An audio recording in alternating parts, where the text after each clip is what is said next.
Are we live?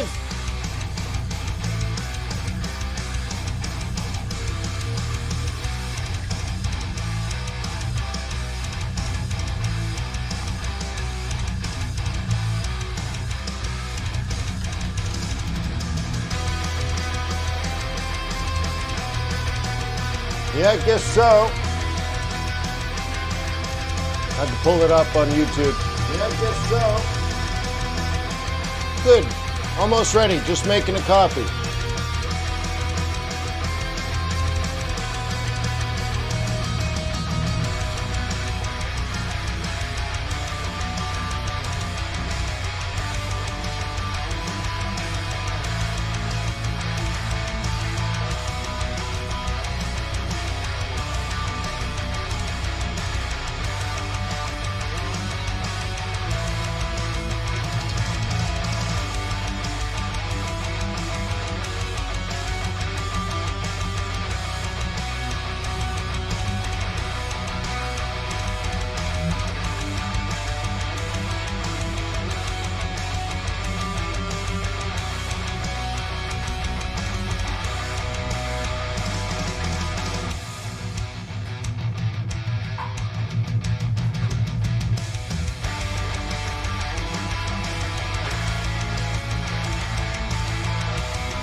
Yeah! Yeah! Yeah! You guys ready? Guten Morgen. Hey, Mom, can you turn down the music, please? Mom, doing a live stream, FXStreet, turn down the music.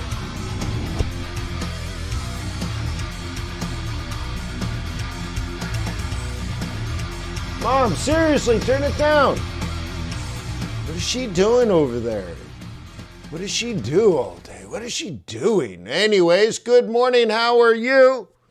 FXStreet 212. Trade non-farm payrolls live month 202. Wait, what? We've been doing this one live stream together for 18 years? Yeah, just about. Shut the back door. That's amazing. Has anyone been here for 200 of them? Has anyone been here for 200? Yeah, right, Johnny. Where's the meatloaf? At least somebody gets my jokes. Thank you, Johnny. Nobody been here for 200, huh? Yeah, Jim, I would say you've been here for 200, yeah. Aye? Oh, for sure. Probably even more, huh? Yeah, so very cool, guys. 18 years. Huh? Then he found out it wasn't his. 18 years, 18 years. Yeah, 18 years. Pretty good. So I don't think it's actually 18 years. When is 18 years? That's more like 6 months from now. So we're 17 and a half. This one webinar, 17 and a half years. So thank you for being here. Thank you for being you. Thank you for having you be awesome.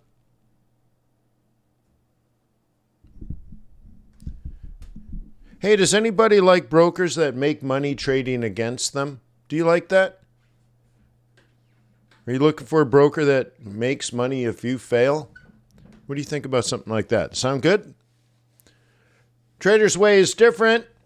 It's a trustworthy, ethical foreign exchange broker. It's an actual ECN, which means they actually put your trades into the interbanking system. You might think that that's unique. That is not unique. So they have a symbiotic relationship with you, and they value your education because they want you to succeed. If you succeed, they succeed. They succeed. Yeah. Or continue using your stupid broker. Whatever. Oh my goodness. The oat milk is so much better than the almond milk, just so you know. We got a lot to talk about today. Let me close that.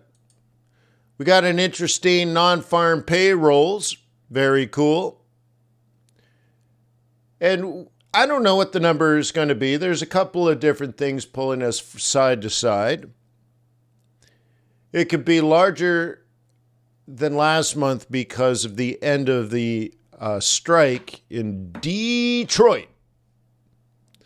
But also more people have come back to the workforce. So interesting. So maybe non-farm payrolls is slightly high, but despite that, we get unemployment at 4.0. Wouldn't that be cool? Wait, Orlando, you're not saying oat milk isn't gluten-free, are you?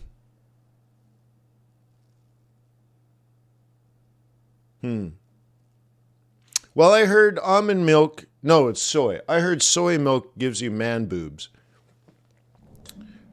No, thank you.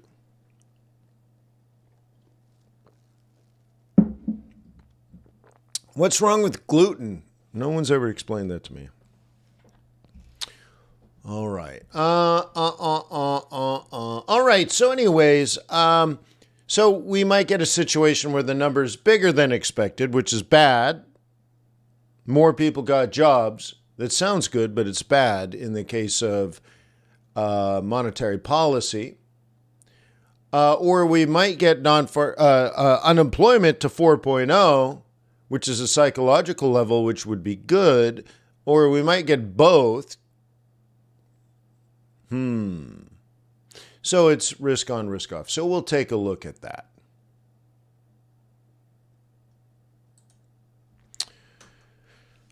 Okay, so in a second, let's get there. Let's go first things first. I showed you tradersway.com, a couple other services that I'm associated with. Investorbootcamp.com. It's $88 a year. Clearly, I'm not in it to get rich. But you get unbelievable amounts of education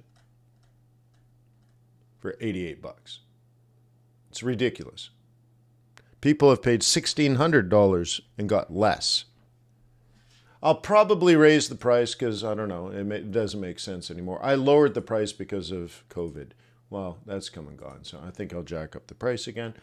I want to show you tradeplans.ai. I've spent many thousands and thousands and thousands of dollars building it. I've probably spent not quite $1,000 just in the last month maintaining it. I think it was closer to $750 just on the maintenance side. I have to pay the Amazon cloud money. I have to pay ChatGPT money and all this kind of stuff. It costs a lot of money. The email services cost money. So it costs me a lot of money. A lot of money. But it's free for you. There's nothing. There's no ads. There's no upgrades. There's no upsells, downsells. There's no subscription. There's nothing. There's nothing hooked up that will make me money. So if you join, it's anonymous. You post a trade plan and you instantly get feedback. Instantly. On 3 different time frames on your trade plan. It's insanely good. And it's completely, totally free. Except for me, it costs me a lot of money. So why don't you use it? You should use it. What I wanted to get to now is yet another service that I run called Quant Box. We're going to take a look at this now. It makes sense because non-farm payrolls is very fundamental. So I log into Quant Box. By the way, we used to have a retail service and a professional service. About a month ago, I announced that I gave everyone that was paying for the retail service, I announced that I gave every single one of them the upgrades to the professional service, which is must have been 12 massive upgrades. I upgraded all the retail people to pro. No sales pitch, no upgrade, no special price, no special coupon, no nothing, just gave it everybody, upgraded everybody. Compliments of the firm. Yeah. Cool. Anywho, let's get into the database here. I got to log into the Google Cloud. So unlike TradePlans.ai, QuantBox sits on the Google Cloud, not the Amazon Cloud. So I got a lot of clouds, baby.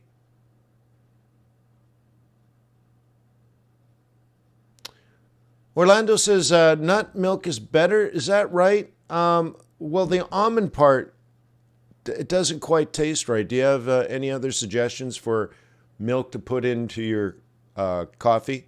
Nut milk? Is there another one?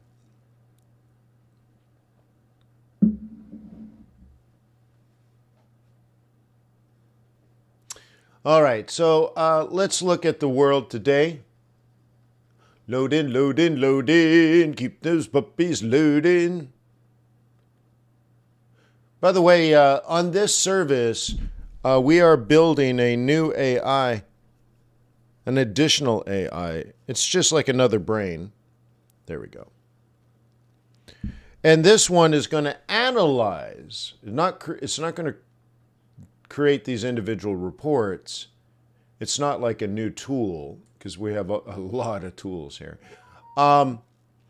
What it will actually do is read all the reports and then report to you like it works for you, because it does work for you. It's like an assistant that actually reads all the data and says, hey, check this out. This thing that just changed, it's important. Yeah. I think we're like nearly done. I might be able to check it out today, and maybe next week it'll be live. Okay.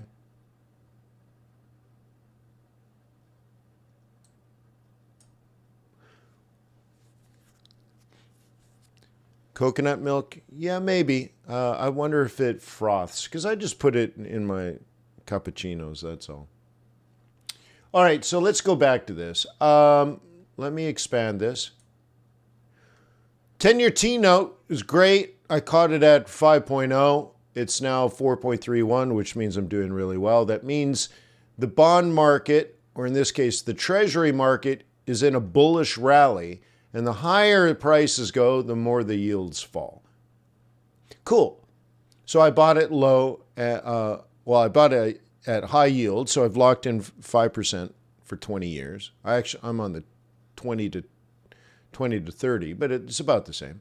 So I caught a high coupon forever, and now all the other bonds, all the new bonds pay a low coupon, which means mine is most valuable. It'll probably go up in price. For the next 20 years, I'll make money. Oh, pretty cool. Nice. So anyways, this coming down is good. So we're worried today that non-farm payrolls comes out high, unemployment comes out low. That tells the world the Fed isn't done raising interest rates. And they might raise on Wednesday. And oh my God, everything is right in the world has now gone dark. And the markets collapse. Huh.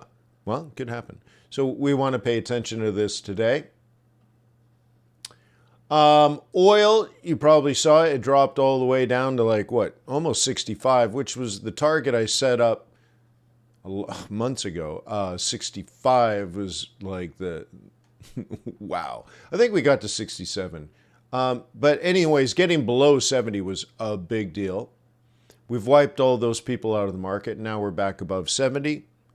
Your decision is, are we going from 70 to 150? Gold doing nothing at all, but it had a spike a week ago because of geopolitical risk. So now we're just back to where we were for weeks before the geopolitical situation. I don't mean a Hamas attack on Israel. I mean the Hamas attack on ships. So like the one a week ago. So we're just back to where we were. I am long in making money though, and I'll show you why. I'm sure you want to know. S&P 500, a little bit of up right now, which is good. We had a few down days, which was more based on rotation, and we could talk about that. So S&P 500 doesn't need rotation. S&P 500 is balanced. So you can make a choice in your investment philosophy. And if you want to talk about portfolio construction and management, we can talk about that. If you want to be a portfolio manager, or if you want to manage an endowment, I can teach you how. We could talk about that kind of stuff.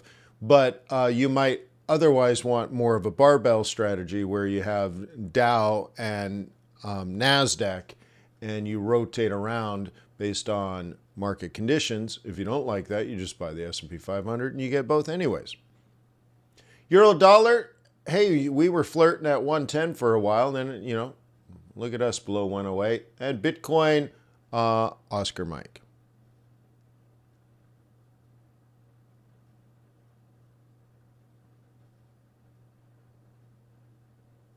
Looking at multiple time frames here, currently, overnight,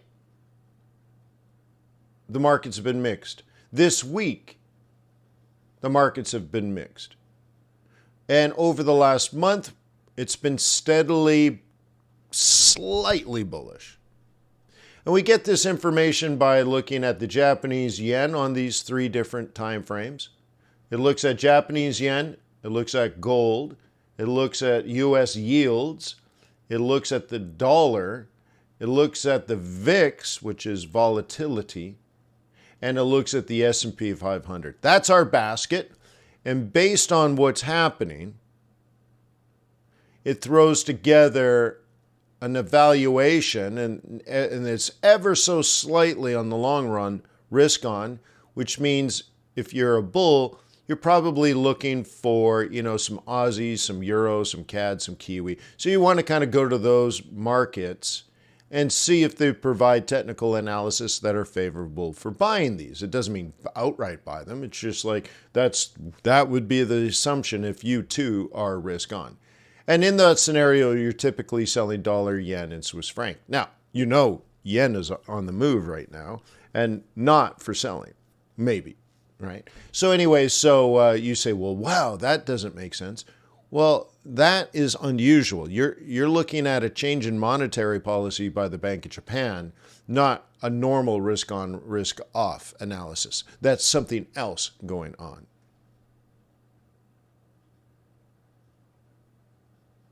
Okay?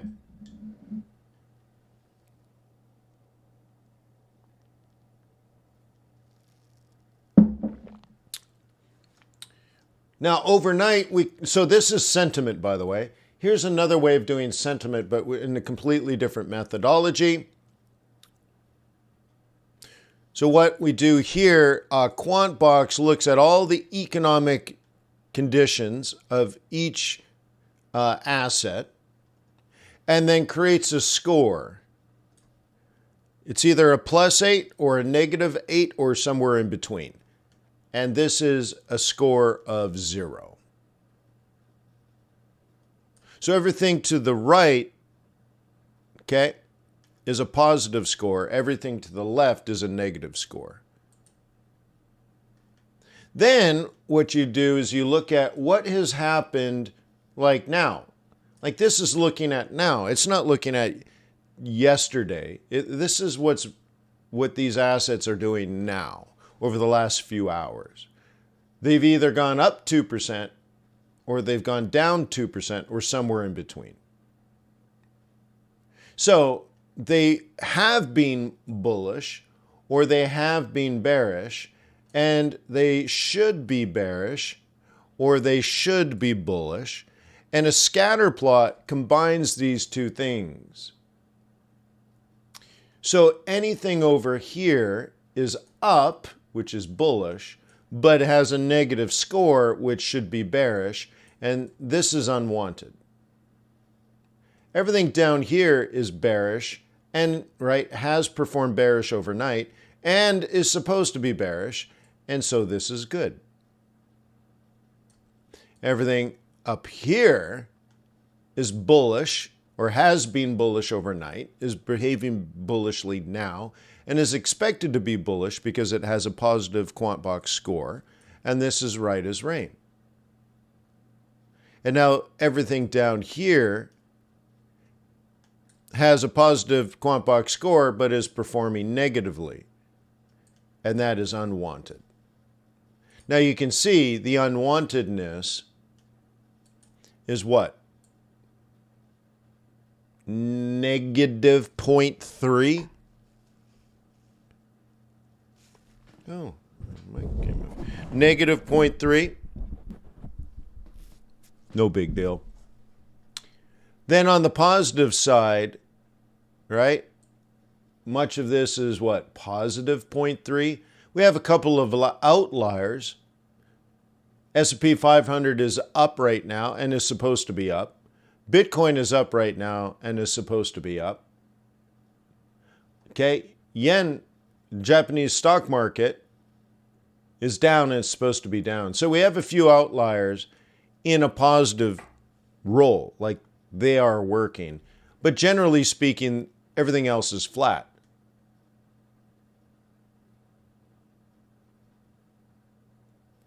And this is now. This is now. This is not sentiment. It's not opinion. This is long-term quantitative analysis of macroeconomic data and then run through comparative analysis of Aussie versus CAD, Kiwi, right? New Zealand versus Japan, New Zealand versus Canada, New Zealand versus Swiss franc. Okay, comparative analysis of macroeconomic data, scoring them and then plotting them against reality, what should be and what is. Economics versus market. Well, this is one fast tool. In just seconds, you can see flat with slightly risk on. You can get rid of the outliers, so you can get rid of Bitcoin. Okay? You can get rid of the stock indices. And you can see, therefore, when it comes to currencies in particular, you can see a lot of these are crosses. There's an ever so slight move more this way than up. So that's actually risk off. You want to look at the slope. Y equals mx plus b. Okay, these are the x and y axes. So that gets rid of this and this. B is the intercept. We don't know that yet. So now you want to calculate the mean, the M, but it's really, once you calculate the mean price, so you're adding up this plus this divided by 2, plus this divided by 3, plus this divided by 4, plus this divided by 5, plus this divided by 6, 7, 8, 9, 10, 11, 12, 13, 14. Oops. I clicked a button on my mouse. Too sensitive. I'm a gamer mouse. So anyway, so you start adding these up, and then it's done. And then even though M looks like it's mean, what you're trying to calculate is the slope of the mean. So in this case, it's a negative rise over run. And B now is the intercept. And the intercept is where you cross the axes. Cool. Simple math. Statistics, actually. Cool. And it tells you if you take out the most bullish outliers, the market is actually slightly bearish. Cool.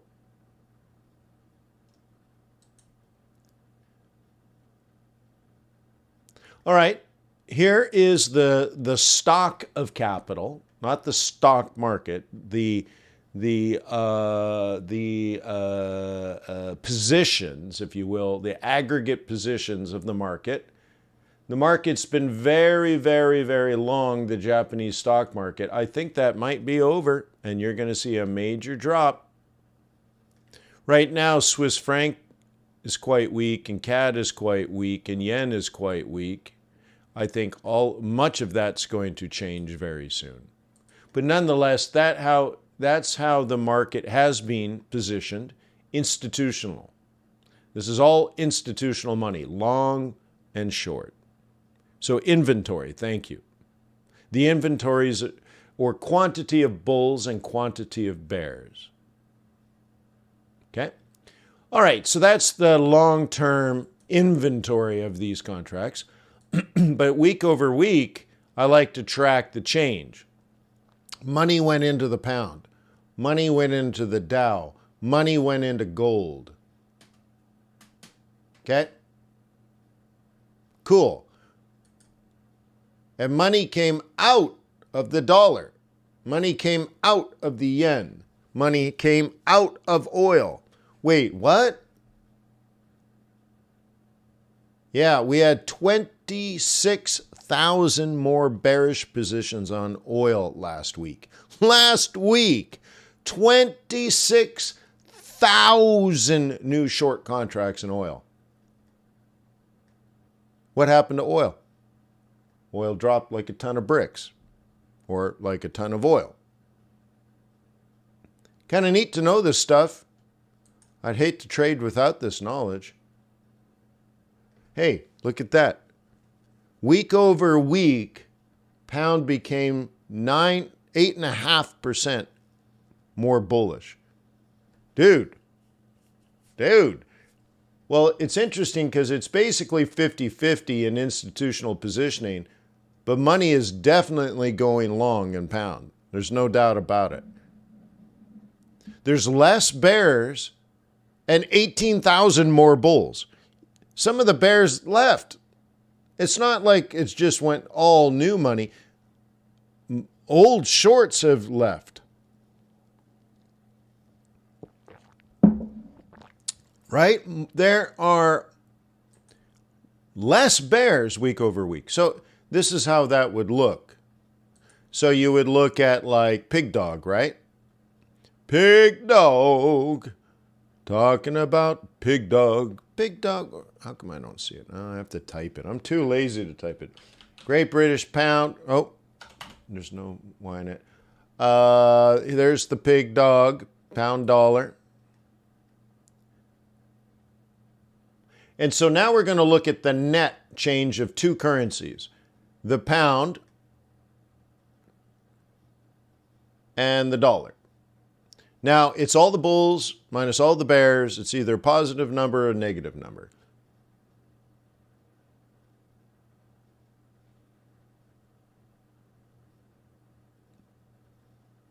Okay?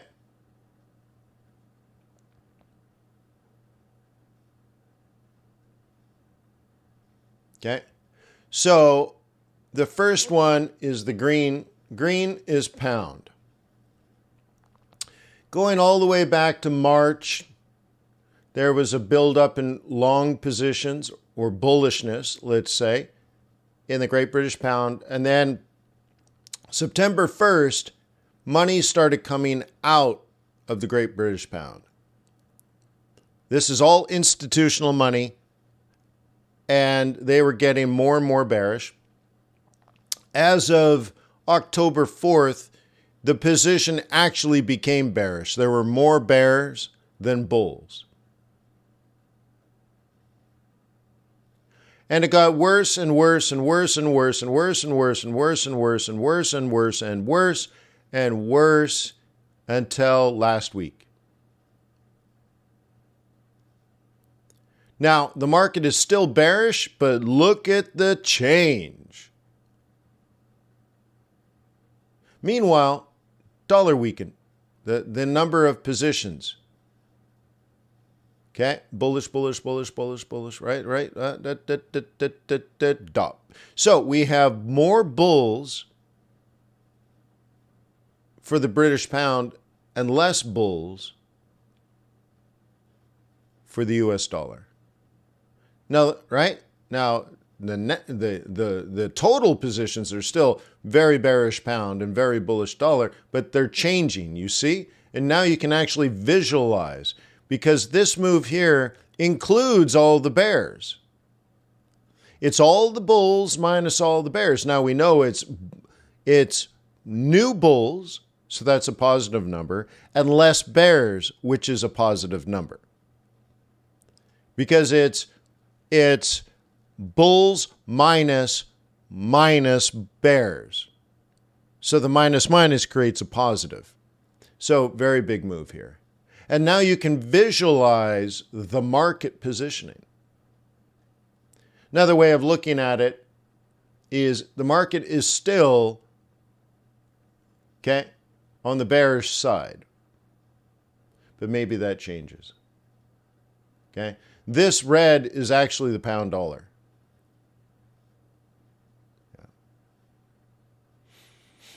Yeah. Anywho, isn't that nice?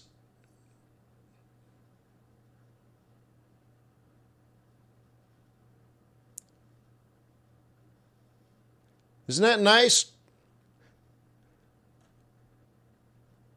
All right. Would you please show some respect to our host, FXStreet.com, and give him a thumbs up? Only 1 out of 10 people have done this. Would you please reach out and click the thumbs up button, show some respect to FX Street? Thank you, FX Street. I appreciate you.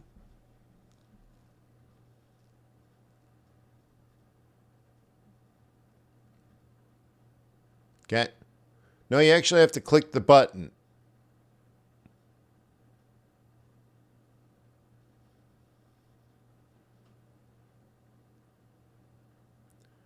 Lovely, with your smile so worn and your teeth so green.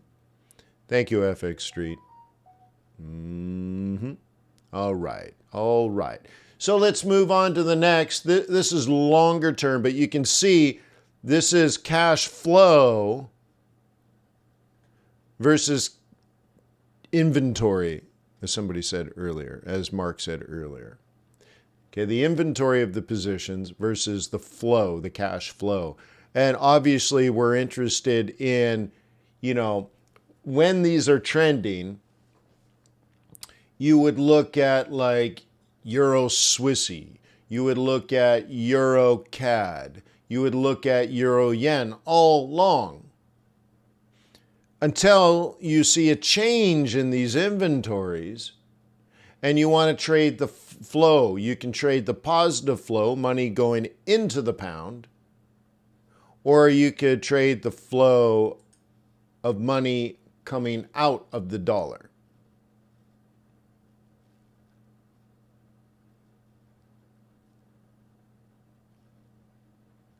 Okay?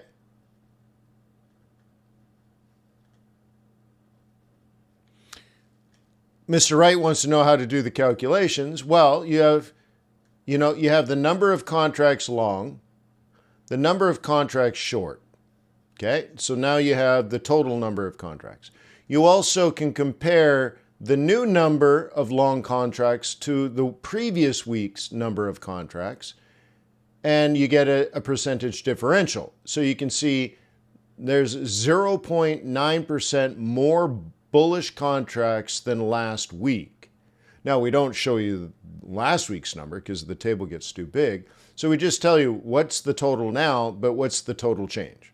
So there's 1% more bulls in US dollar this week versus last week. But that's just long contracts. Then you want to look at the total number of short contracts this week. And then you look at the total number of short contracts last week, and you do comparative analysis, and you see there's a 24% increase in bearishness. Holy smokes. Now, the total number of contracts are still quite small, but the relative change is quite dramatic. Okay, so for example, there's only 255. So now this is doing the math. So you can reverse engineer this and figure out last week's number of contracts. It was 255 less than 28,798. Okay, and then you can see there's almost 2,000 new bulls, but there's only 10,000 bulls. Oh my God. Okay, and you can see this puts you week over week bearish.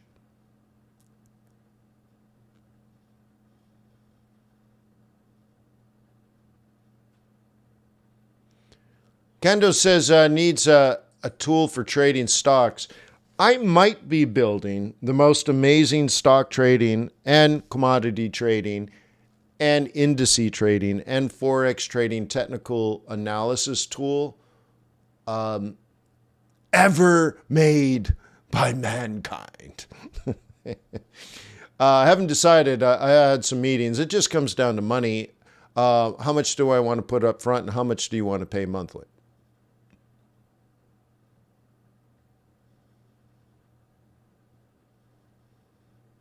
Okay. Ansa says, is this COT? Yeah, this is just the COT report. That's all. I have a webinar and where you can learn all of this for free. YouTube.com. Let me get this. Let me give you something for free. I'll tell you how to do all of this for free. Hang on.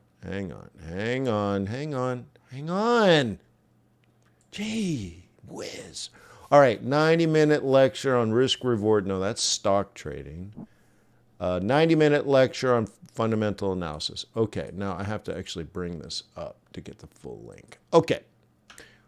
I will teach you how to do all of this for free because Quant Box costs money. See the service I'm using? I've spent more money on this than what most people spend on a car. Cool. Costs you $80 a month. Now, you might not have $80 a month. I'll show you how to do the same thing yourself totally for free. There you go. You're welcome. Because if you don't want to automate the whole process, I still want you to do it. And I used to do all the work manually. So I actually show you one of my trading strategies that I developed when I first started trading, and it was quantitative. It just happened to be quantitative. So I'll show you how to do that too. Okay. So today, what we're focused on is the Fed. So let's change this here. And the data that you're looking at on this page is from the Fed. Every single piece of data here comes directly from the central bank. This is not opinion. Kendo, it's $2,000 a month. But if you use the coupon Wayne is the best, it's $80 a month. Oh, wait, there's no coupon code. Oh, well, therefore it's $80 a month. All right. Yeah. Normally it's $2,000, but if you sign up soon, Kendo, if you sign up right now instead of $2,000 for you, it's not even $1,000. It's not even $500. It's not even $100 just for you, but only right now if you sign up immediately, limited time offer, $79. There, you got the sales pitch. And I do own a Rolex. There you go. So now if I have a fancy watch or a fancy car or I have a yacht with girls in bikinis, then you can trust. Then you can trust. So anyways. All right. So we pulled this data from the Fed. This is not my projection. This is not Quant Box's projection. This is the Fed's projection of inflation. And right now we're looking at jobs. Jobs will be part of inflation. If you break down inflation, I have to redo this. Well, I guess we'll go over here. Okay. This is the inflation projection of the Fed. Once again, I get this directly from the Federal Reserve Bank of the United States of America. It's not opinion. Well, it's not my opinion. It's the Fed's opinion. Okay, great. And this is going to be updated on Wednesday, by the way, just so you know. And of course, Quant Box will update. And so if you look at inflation, we have two types of inflation right now. Inflation. Okay, we have, let's say, product related. And we had massive inflation due to COVID supply chain issues. And then we have services. Okay, services can be thought of there's two major services. Okay, people go to work and provide a service. So it's jobs, AKA, and I was going to put jobs, but it's wages. So today, it's really the number of jobs, but ultimately it's not just the number of jobs, it's the wages, average hourly earnings of these wages, which is part of services. And then rent, which is literally the rent of your apartment or the owner equivalent. So if you own a house, that house is providing you a service. And you are paying money for it. You either buy it, okay, and it provides you a service, so you put all the money up front, or you amortize it through leverage. Therefore, it's still, you still own it, right? And it's still providing you a service. So it gets counted like it's rent because there's a cost associated with owning a home, and the home is providing you a service. And you're really just paying the house the service of housing. So this all gets in here. The thing is, all this inflation is down to normal. So this is done. Now, the interesting thing is the Fed didn't do a dang thing to create that, but that inflation is low as it will possibly go. You can't lower it more unless we go into recession and nobody wants to buy these products. Nobody has money to buy the products. Well, that's a big problem. So if it goes any lower, we're in big problems. Now, the next part is services, which is wages and rent. We call this sticky. That's actually the economic term. Okay, sticky. And well, you're not going to work for less unless you get fired from your job. So this is what we're looking at right now is the wages component. And your rent won't go down unless your landlord has high vacancy. He's not going to have, or she is not going to have high vacancies unless people start losing their jobs. Okay, people are not going to sell their house because they have a 3% mortgage. Why would you sell your house and then get rid of your 3% mortgage and then go buy a house with an 8% mortgage, which means you sell your house and buy a smaller house for more money? It doesn't make sense. So if you own a house, you don't sell it. So it comes down to rents will not fall unless people lose their jobs. Wages won't fall unless people lose their jobs. So this is why we care about the jobs report today. We want to look at average total jobs added and average hourly earnings. And we also want to look at the unemployment rate, because from that it shows you how many people, how big is the labor force, and how many are looking and getting jobs versus how many are looking and not getting jobs. So we want to look at the size of the labor force. We want to look at the unemployment rate. We want to look at total number of jobs added, and we want to look at average hourly earnings, which is wages. And then we want to say, how does the Fed feel about this? Because this is the side that the Fed can affect. And right now, we are right, where are we? Right here, aren't we? Fourth quarter? No, 24, sorry, that's a year from now. Fourth quarter, okay. And, okay, 3.7.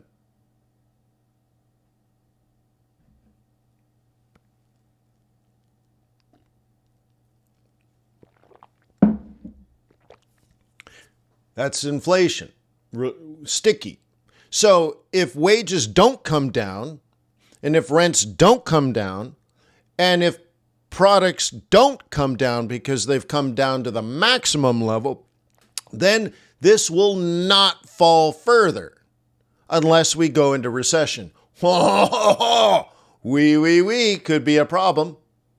This is a visual representation now of what the Fed has told us interest rates are going to be. So if you thought a cut is coming, well, they have told us. It's not an opinion. Okay? I keep watching the clock. I don't want to miss this. So a big number on non-farm payrolls is going to be more inflationary than deflationary. And this goes up instead of down. And then the Fed would have to revise this up. So again, let me say it. Okay? Let me say it one more time. If the Fed if non-farm payrolls is a big number, let's say 200,000, 210,000, 220,000, the bigger the number, the bigger that the Fed is wrong on this analysis. And the Fed will revise this on Wednesday with the new summary of economic projections. And the revision would, according to how people would see it today. See, the market moving today is based on what they think is going to happen on Wednesday, which is what will likely happen in January, February, and March. So if you're not thinking about March, April, May right now, you're an amateur. Oh, now don't get all pissy at me for telling you that. No. Institutional investors are all thinking about the first quarter and second quarter. Retail traders thinking about the next 28 minutes. Okay? So let me go back. If the number comes out hot, it's a big number. The Fed is wrong. Therefore, this is wrong. And we will see a change where suddenly the dot goes here, here, here, here, and then maybe here and here and here. Okay? So that means flat for the next 6 months, let's say. But that's not what's priced in now. What's happened over the last 6 weeks is the Fed told us this. Do you understand this? The Fed told us this.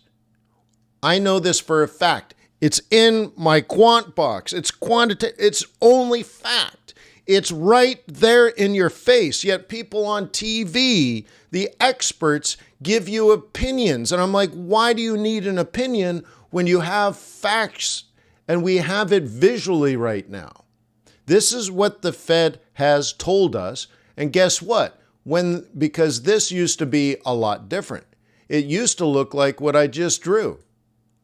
It used to look like this. So what does this mean? What's the difference of this versus this? Do you know the difference? Stock market up. Market up. That's what it means right there. And we're right. And this is some new news that we are probably going to get by Wednesday. So did the stock market go up? Well, can anybody tell me the date of the last Fed meeting?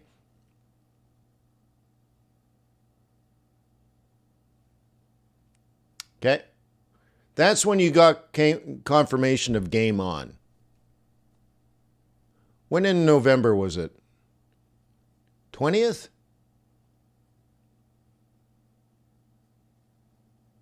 Or was it first? Was it first? No, I don't think it was the first.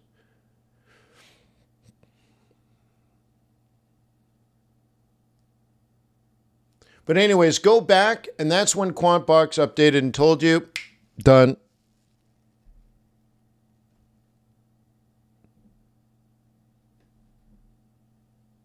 Okay. So anyways, there's more that we can do, of course. I could tell you what happens before it happens. You're like, wait, what? Yeah. Yeah. Yeah, we got a lot of cool tools. Biggest winners this week.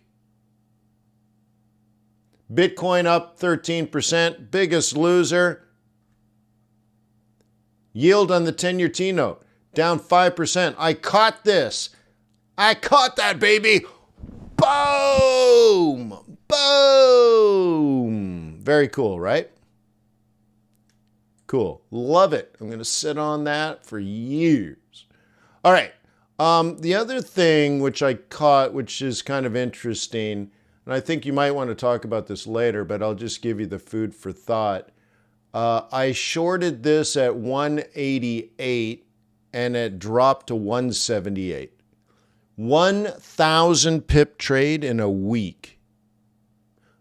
Oh, was it really the first, guys? All right, well, that shows you the Fed meeting was on the 1st and the stock market rallied 7%.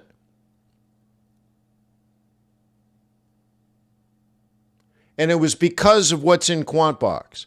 Now, you can listen to everybody else and they'll tell you their opinions. I'm not telling you anyone's opinion except what the Fed told me, because I imported the data from the Fed and it's plotted visually so that every person that pays the $80 a month now trades like an institutional investor that actually knows things. Not guesses, not has assumptions, not has bets, not, this is how I feel. This is how I feel about the market. What are you talking about? It's not about feelings. It's about knowing more than everybody else so that you can make better informed decisions. And why does that even matter? Because when the stock market goes up, you trade it and you stay with it, and because you have the confidence in what you're doing, because you're making decisions based on fact, and you know this makes you smart money. And everybody else has feelings about the market. So anyways, here's a 1,000 pip move this week. Nice. So I'm happy about that. Check this out, though, the top.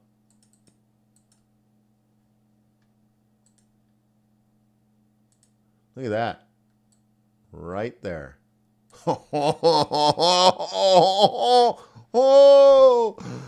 25 pips stop at 1,000 pip move. That's a nice skippy scalp, everybody. Cool. So we got to move. We got about 4 minutes to the news. Again, thank you to FXstreet for being wonderful, beautiful, kind, good-looking people. We appreciate you, FXstreet. Thank you for hosting me for this one particular webinar, now for 17 and a half years. Okay, that's longer than the average guru has even traded. The average Forex guru on YouTube was in diapers when I started this webinar. Well, guess what? I was already a trader when I started this webinar. So anyways, yeah.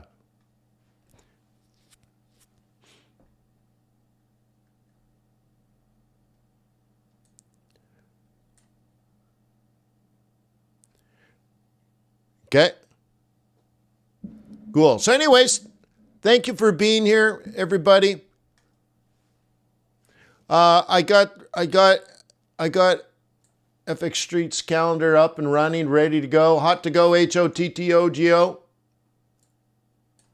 Okay. And again, I want you to take a look at like labor force participation rate, average hours or average earnings. Okay. That's going to be a big one, because we're talking about sticky wages here.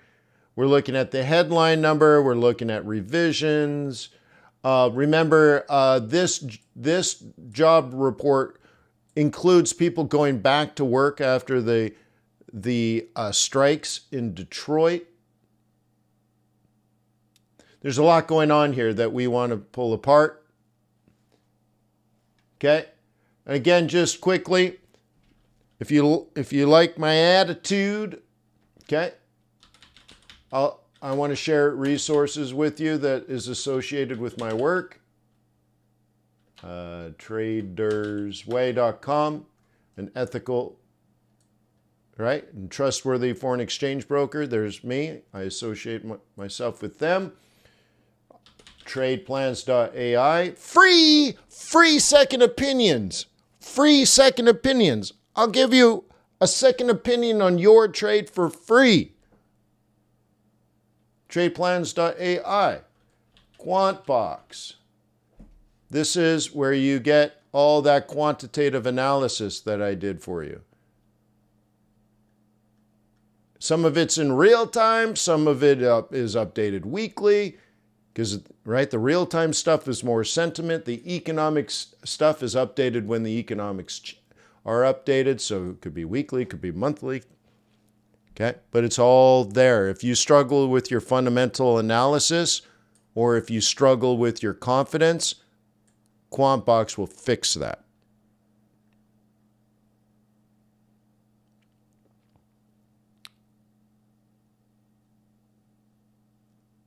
All right, what did I just do with the calendar? I just got rid of the calendar. Is it this one? What happened? I just got rid of the calendar. Why did I do that? Wayne, why did I do that? Well, I'll just bring it up again.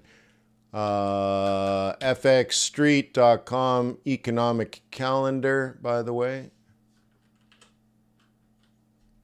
is the URL. Economic hyphen. And we're rolling, guys. Let's get ready. Oh, it's hot. It's hot. No, 200,000. It's hot. That's not good. Average hourly earnings, it's up. It's not good. This is bad.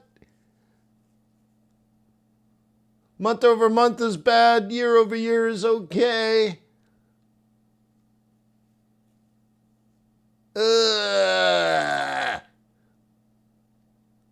Unemployment rate 3.7. It's down. It's bad. It's such a bad NFP. Oh, it's horrible.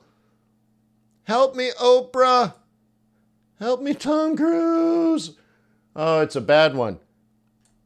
It's so good. People got jobs. It's bad. It's horrible. Oh, everything's horrible. People got jobs and they're getting paid more money. Oh, it sucks. Oh my God, it's so ugly. Well, worst case scenario, y'all. Oh my God, people got jobs. What the heck's wrong with them? And they got paid good money? That's bad for me. Oh, because I invest into companies. Now they have to pay people more money? That's less profitable. Oh my God, it's so bad. It's going to be a lot of profit taking. So the idea here, as I previously explained, a situation like this will get people to think and feel that the Fed might raise interest rates. Okay? And we go back to the situation of the Fed might raise in December. And remember, you might not remember this, but back in January, February, and March, the Fed told us they would raise interest rates in December. And people are like, no, we don't believe that. Well, that's what they said. That was taken out in November, but might be added back now. And oh la la.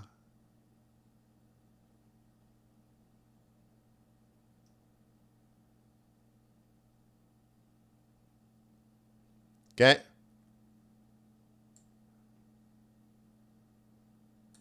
Terrible. Oh, it's so terrible. Too bad.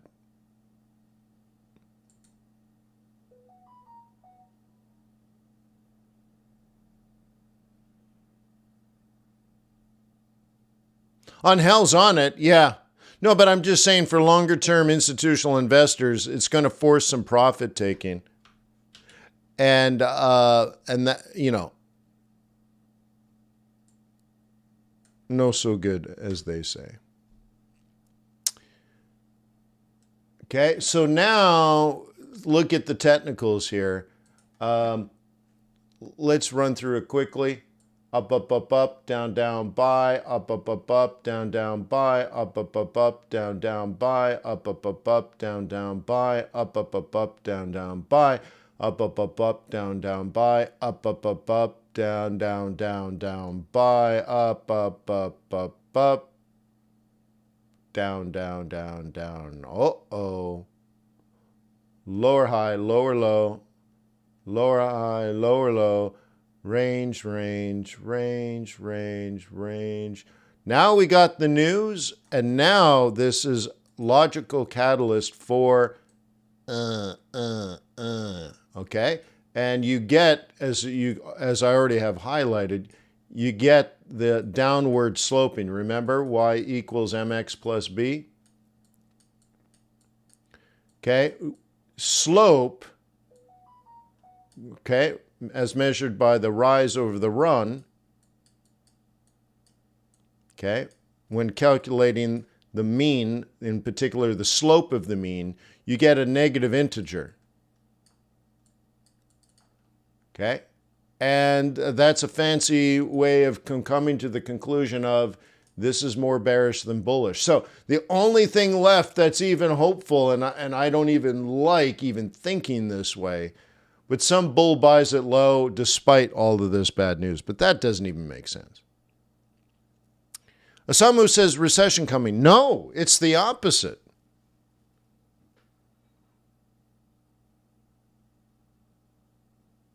It's the opposite. What do you mean recession's coming? Unemployment is down. Wages are up. People are getting jobs. There's no recession, and that's the problem.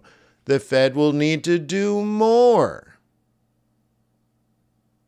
Nakando says, oh, well, I will buy it at blah, blah, blah. Dude, it's not the way to think. You're guessing. Now, you might be right, but it's a guess. You should start logically. The Fed's work is not done. Those cuts that are in the future are not likely to happen. Okay, let's think about it this way. And I talked about this in my swing trading group last night, by the way. But let's do a quick summary, because we did monetary policy. Okay, let's do it this way. I'm going to do the quick and dirty version. If cuts occur next year, then the Fed, to do that, has to buy bonds. If the Fed buys bonds, okay, they put cash into the market. If they do that, it lowers the value of the dollar. If the value of the dollar lowers, it raises inflation. But I thought they're fighting inflation. I thought inflation's too hot now. And so you're telling me the Fed has inflation at 3.5. It's trying to get to 2. You're telling me we have a red hot jobs number? We have red hot wage number? We have red hot inflation?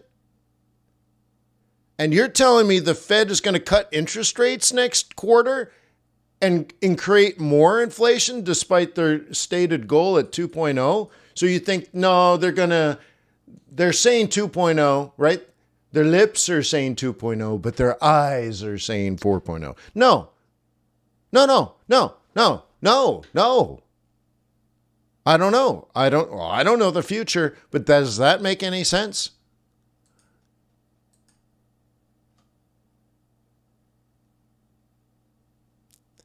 And okay, and then don't bring stuff like, oh, but the Santa Claus rally. Stop thinking. Start doing analysis.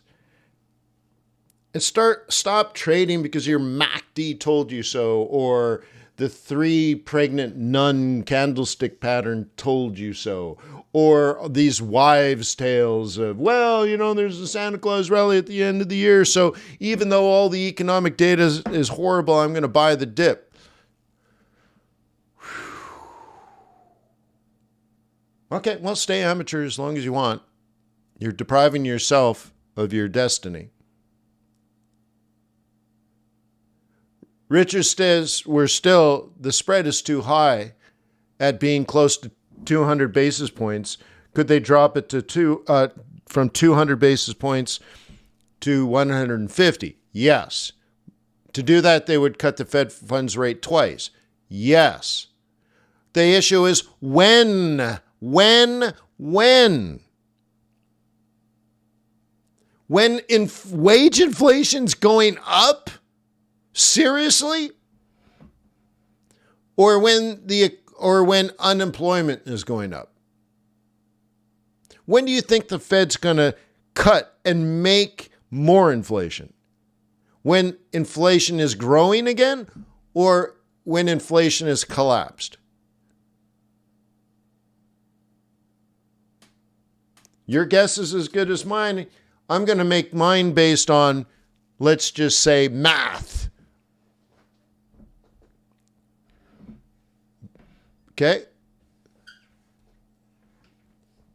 But if you want to risk your money betting on a Santa Claus rally, by all means, it's a free country. It's not illegal to, gamble.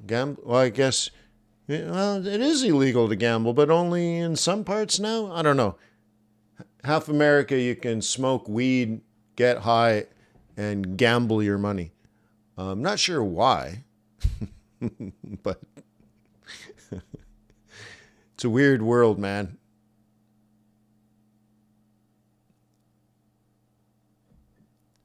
All right, cool. 3.7, right, Denise? I'm like, oh my God. Oh my God. Oh my God. It's so good, it's bad. You guys have to understand that. We're talking about behavioral finance. The good news is horrible. The good news is horrible.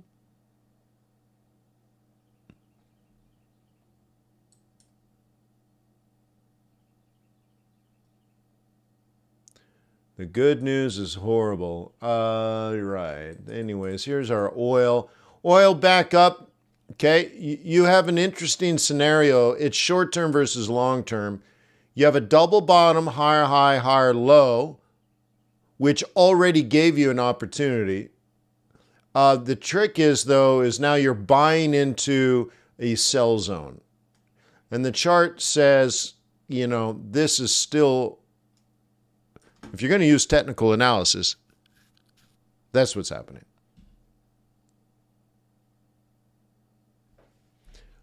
Okay.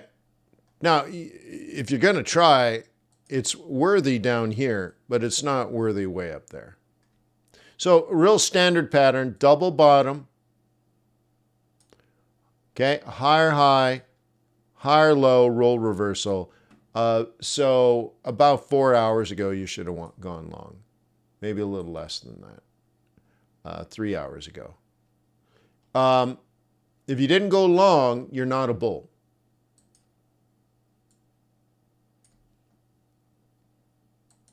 Okay.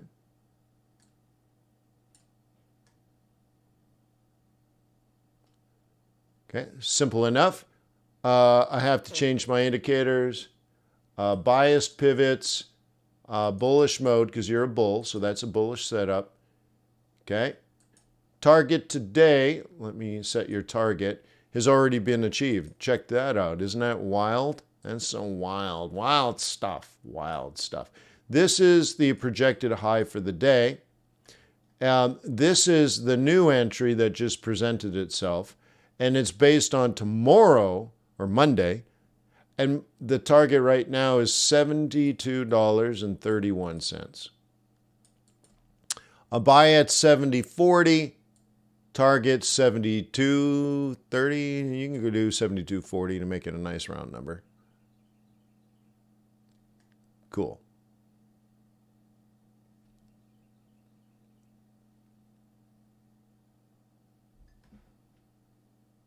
Does FXstreet have algo trading? I don't know. I'm a guest, Leonidas. I'm a guest. I don't know.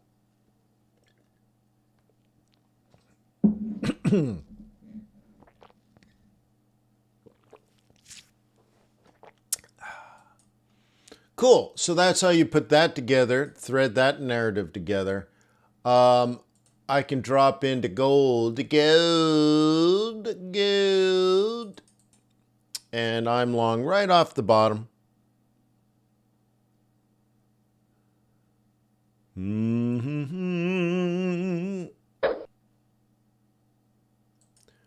Cool. Let's look at the indices.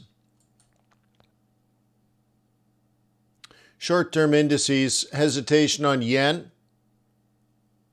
Maybe a next move coming. We can look at the shape of this move and see where we are. Okay, we were very, very, very, very, very bearish. Oops, undo. Please undo. No.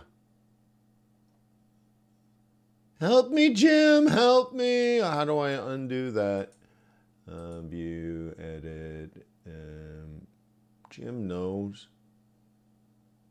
Close, save as, undo, and full screen. Symbols, insert, charge.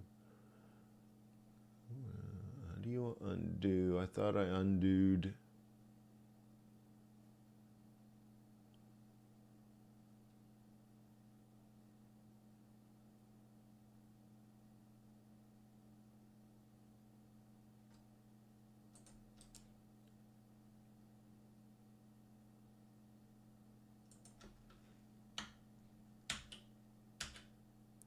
Yeah, no, but that don't work. Oh, no, boo. Well, all right. Well, I guess so. Do I have an indicator on here? Or did I kill it? Object list. No, it's an EA, isn't it? All right. Insert indicator, custom.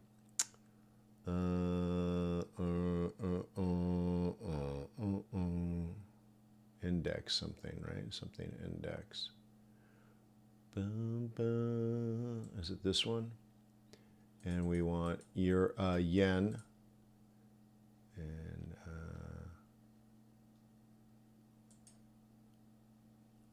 all right. So anyways, I had beautiful analysis on this, but nonetheless, here we are. Here we is.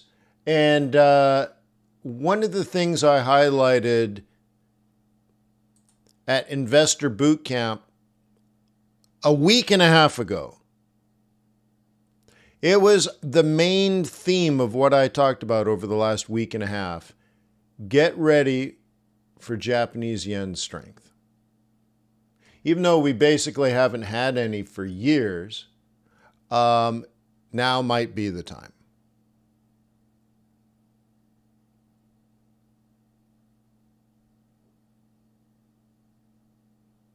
Cool.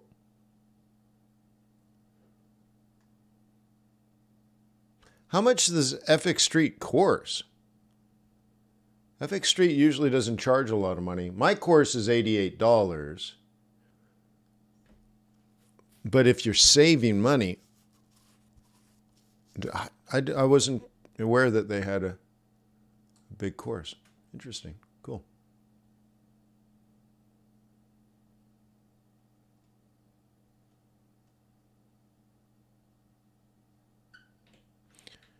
McBride says, yeah, the Bank of Japan, not the yen, the Bank of Japan going to raise rates. That's the thing that we've been on alert for the last week and a half. Now it's happened. Now, how high are they going to jack up interest rates?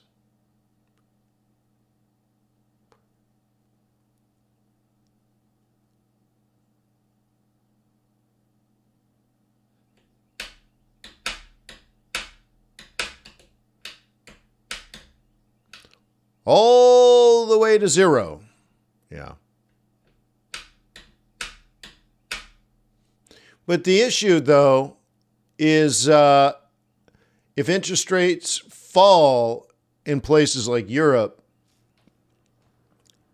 and the yen rises to zero, there is a narrowing spread. So it's never necessarily absolute differences. It's relative differences.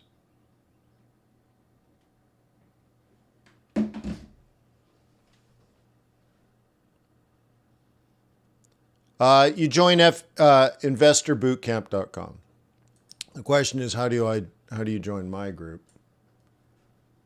Okay, so you go to investorbootcamp.com. Okay. You get training courses. It's described here.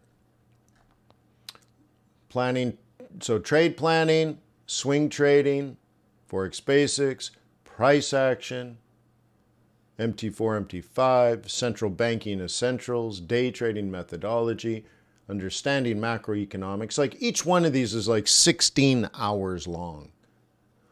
The oil trading course is fantastic. It's so ridiculously interesting. I'm doing right now, wrapping up soon, the stock indice trading course. We have more coming. I'm writing a book on personal finance. Cool. And then if you want to upgrade to our live trading groups, all the information is right on the homepage.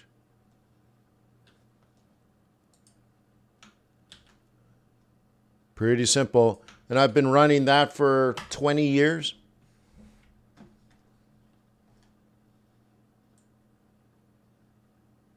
Yeah. There are people in this chat that have been members for 5, 10, 15, 20 years. I've been around. Oops. Been around. All right. So anyways, let's further the indices here. I just want to, I think I had this on daily. Let's go back now to hourly to get some congruency. And there might be some up occurring again. So you might say, wow. So a little bit of weakness in the pound, a little bit of strength in yen. So now we can go there and see if it's moving again. And it seems to be. And maybe a continuation off of the 21 EMA. That makes sense.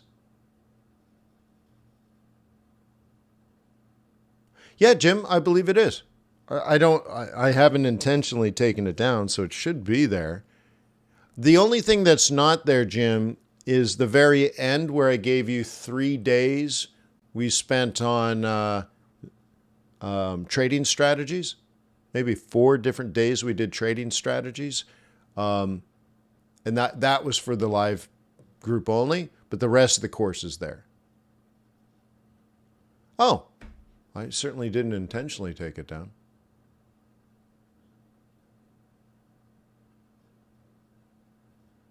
Okay, well, I'll take a look. I love doing that course. That was probably the most fun training courses I've ever done. That was fun. Like, I really enjoyed doing that. It was so fascinating.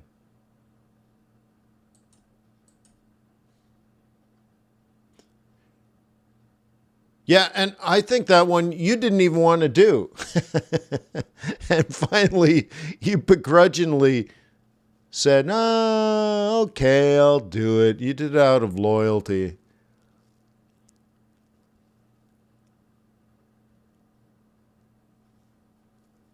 Yeah. I'm like, we're going to do legal contracts. Everyone's like, legal contracts. We're going to talk about legal contracts for an hour and a half. Uh-huh. Hey, it wasn't that bad. Anyways, yeah. Now you know how fracking works. Yeah. I mean, it's so important. Like right now, the United States has never produced this much oil ever. Think about the entrepreneurialism that's involved in this. And you're like, there's no entrepreneurialism, Wayne. You just dig twice as many holes, you'll get more oil. No, guess what? There's actually less rigs running right now this year than last year. Yet, more oil is being produced. How do you get more from less? Entrepreneurialism. Okay? So you get the factors of production are capital plus labor. And then if you have smarter people using better tools, you get capital to the alpha plus labor to the alpha, and you increase your output, which is Y.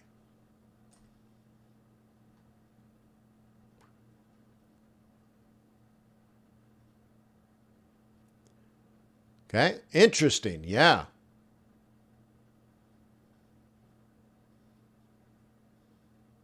Wayne at FXBootcamp.com.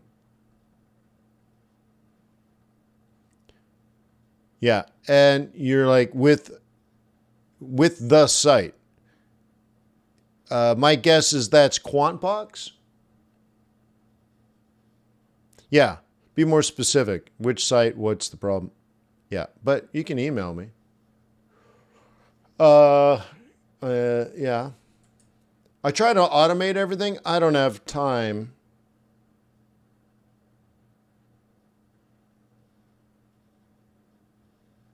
Okay, let's go back to the stock market. Oh, please recover, please. Yeah. Sort of. Venezuela sanction almost removed. Not really. What the United States government is doing is they're buying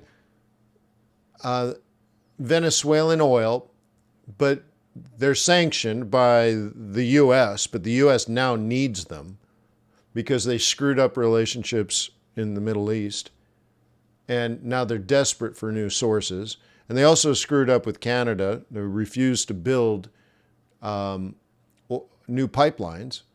So now they're in a desperate situation for oil, and they would rather work with Iran or with Venezuela than build a pipeline and do more business with Canada. It's absurd. But they have a sanction against Venezuela, but now they need Venezuelan money. So now they, go back on their word and say, well, we find it wrong to sanction you, but then in the same term, buy your oil. So we're not going to buy your oil. We're going to give you gold. Because now it's not buying, it's trading. So now the United States is going to trade gold for oil.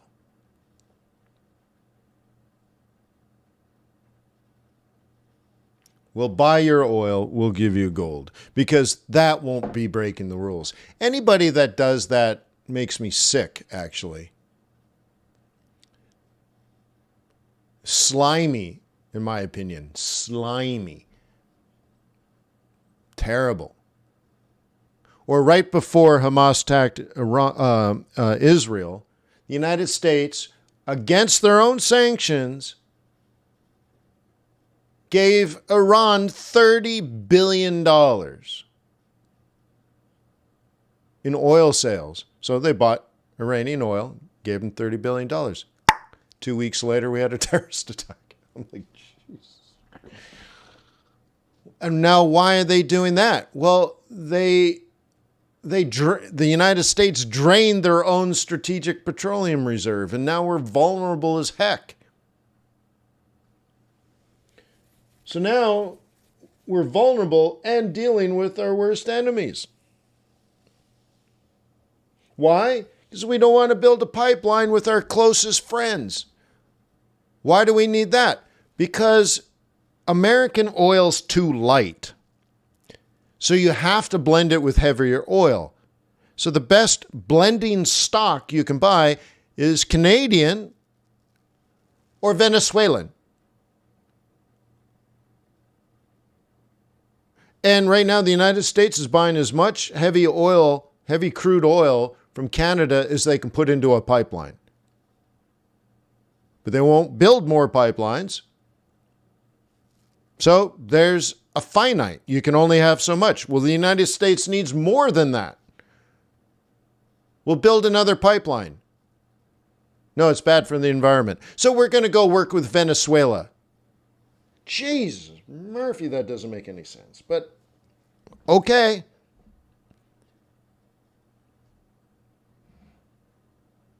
So there's like the weird world we're in now. Now, Nigerian oil is beautiful oil. Good job, Nigeria, on creating the best oil. The best, most beautiful oil in the world comes from Nigeria. So about 35 years ago, Europe said, hey, we depend too much on Russia for oil and gas. So we should have a second supply of oil and gas. Where should we go? Oh, well, we can build a pipeline straight south from Europe, straight south to Nigeria. Yeah, and we can buy Nigerian oil. And it's good oil. It's fantastic oil. It's exactly what Europe needs. But then socialist pig dog Europe said, well, we can't, it would be wrong for us to give Nigerians good wages, good African wages. Therefore, we would have to pay all Nigerians European wages. Well, guess what? They don't live in Europe. They live in Nigeria.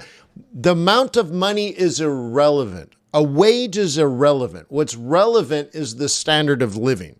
So you could pay someone a good living wage in Nigeria, and they'd be happy as heck for the jobs and the opportunities. But Europe says, no, we don't think like that. We don't think about standard of living. We think about the quantity of money, which is stupid.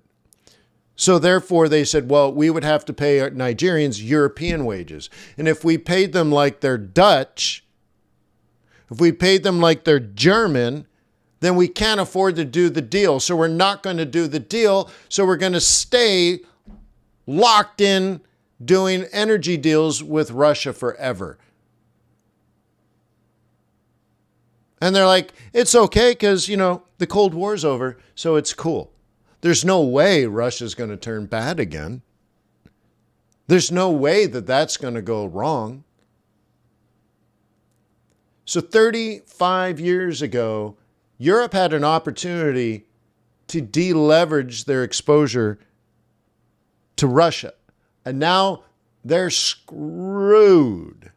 Oh, and Nigerians didn't get a good deal because of European socialism, and it's terrible. It makes no sense.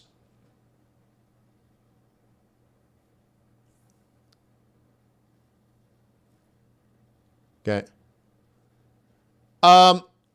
You don't have a credit card, but you want to pay. So how am I supposed to? Look, if you don't have a credit card, you can't be a member. If you want to pay for a year in advance, again, now what are you talking about? The $88? No, I don't have time for you to create a cryptocurrency thing and all that for $88. I don't have that kind of time. If you're like, I want to join a live trading group, I want to join your day trading group, and I'll pay for a year in advance. Okay, I'll take some time. I'll create the crypto thing. You can send me crypto, and I confirm you got the crypto. Then I can go manually set it all up. Okay, it'll take a half an hour or an hour of my time. I'll do that.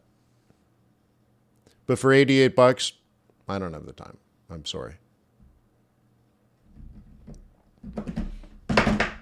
I don't mean to be insulting. It's truth.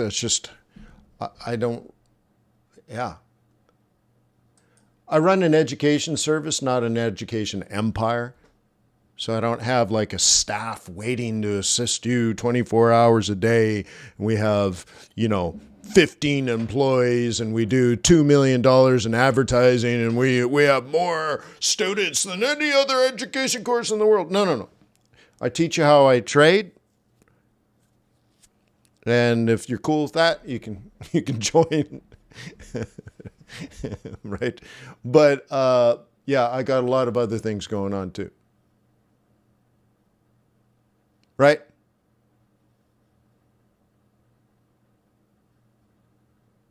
So anyways, so I don't mean to be pissy. It's just, everything's automated, my friend.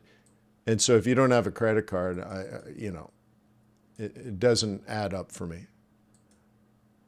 I've no problems with Uganda, although I haven't been. Okay. So here's my worry.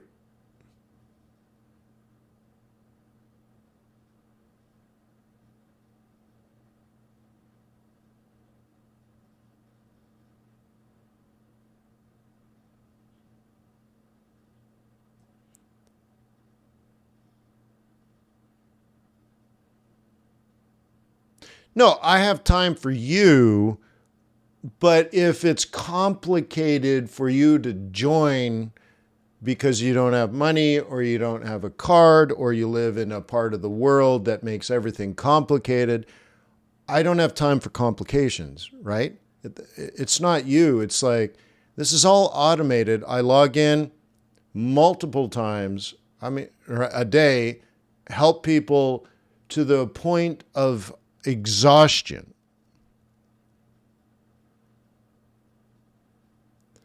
But I don't want to spend 4 hours of my day maintaining the service, you know. So anyways, it's all on the website, Forex Wolves. InvestorBootcamp.com. All right, so anyways, okay, we had the drop, the retrace, and now this is the moment of truth. This is the moment of truth. Money has been rotating out of NASDAQ through the S&P 500, or I should say over the S&P 500, and into the Dow. And now we have nothing but risk and not much opportunity.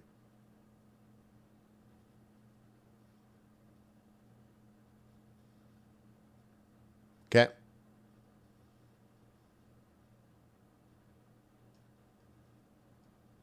Cool.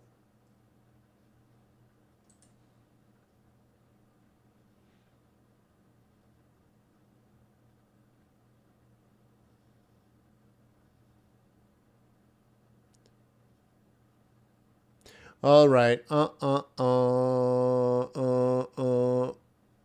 Where do I want to go? Do I want to look longer term? Maybe. CAD really at the bottom of the range and really stuck. Euro has collapsed, and that has to do with the relative change in interest rates next year.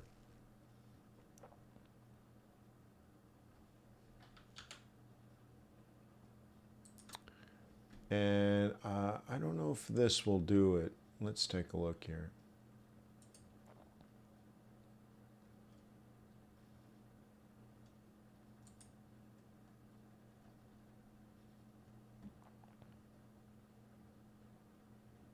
This doesn't do it justice.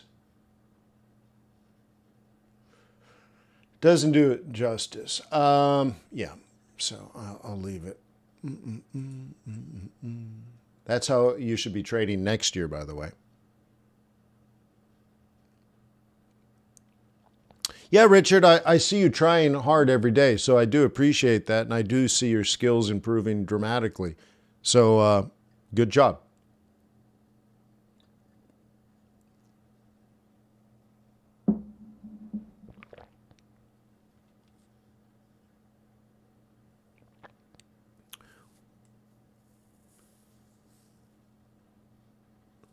Cost of living is in everywhere is almost the same because the cost of energy and I know what Shimon's saying. I suppose you would reverse it and say, if we were all to buy the same thing, there's a rule, the law of one price with energy. For oil in particular. It's not true for natural gas, but let's just go with that. And crude oil is the highest cost center for anything, whether you're creating gasoline or plastic. Okay? There's that. Now, the difference, Simone, is the currency. Okay.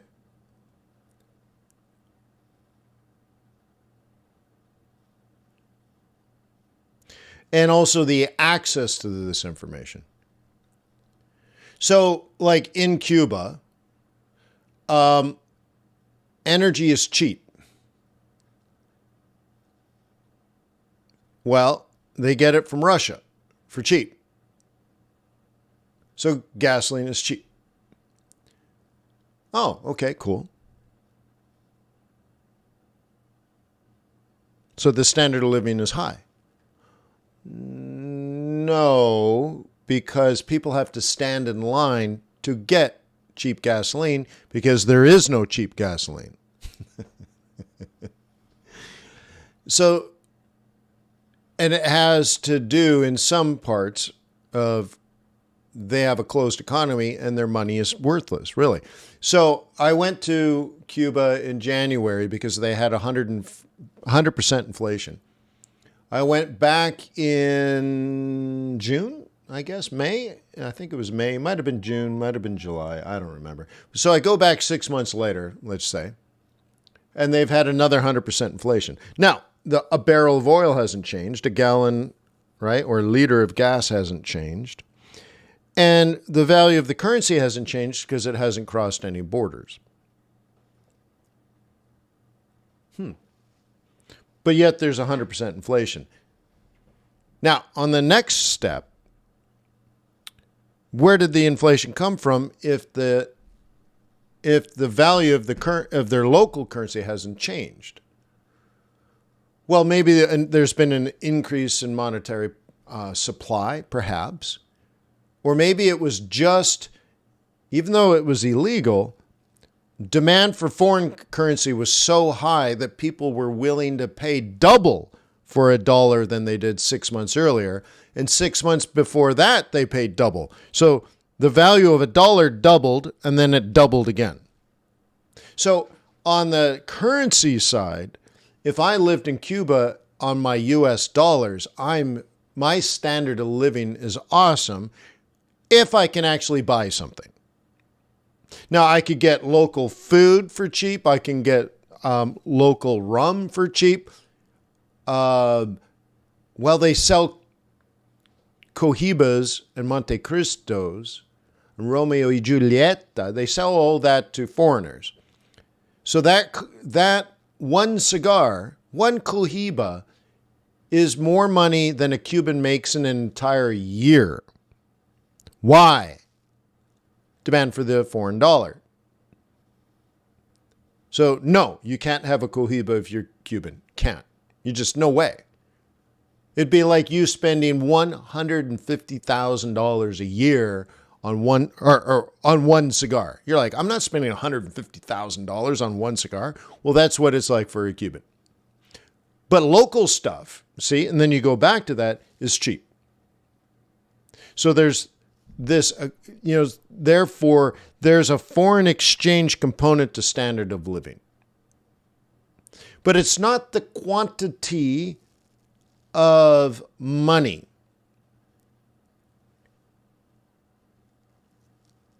The quantity of money is the worst thing you can give. So like the U.S. government during COVID sent out essentially $10,000 to every family of 4 in the United States.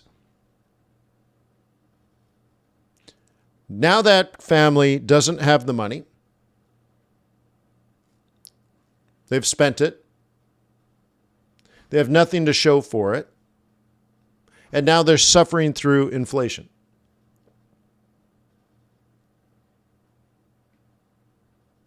And in fact, based on my analysis previous to NFP, inflation that's not likely to go away anytime soon. Probably be persistent for a long time. And whether it's next year or in 5 years, there will be a recession, and it will be nasty. We will destroy a minimum of $5 trillion. And it's because we gave money to people for free. And now we're paying high wages, according to Non-Farm Payrolls today. We're paying people higher wages. And in the long run, it leads to poverty. Cuba used to be filthy, stinking rich. The place is incredibly beautiful.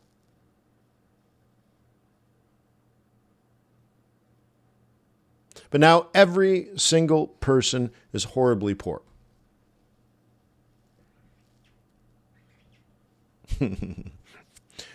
Lots of money will eventually lead to crazy poverty. And it's from inflation, and it destroys everybody. It destroys the standard of living for everybody. If everybody makes a lot of money, everyone is going to have a low standard of living eventually. Because it destroys the value of money. The worst thing you could possibly do is give somebody money for free. Actually, that is maybe I should take that back. If you gave one person a lot of money, it would make them rich. If you give everybody lots of money, it makes everybody poor. It leads to the same outcome: value destruction. So how do you then increase the standard of living if you can't do it with money? Does anybody know? How do you increase everybody's standard of living? Poor people, middle class, upper class, filthy, stinking, rich class, top 1% class.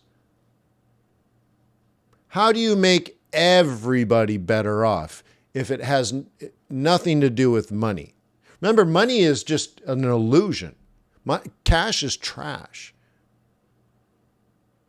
Once again, look at what happened. Every family that got $10,000 that was not already wealthy, so let's say poor and average people, they got $10,000 for free. They don't have the $10,000 anymore. They've spent it. They don't have assets. And in fact, now that those same families on aggregate have higher debt than they used to. And now they have inflation and a looming recession. I think 5 years from now, we'll look back and those families are actually worse off.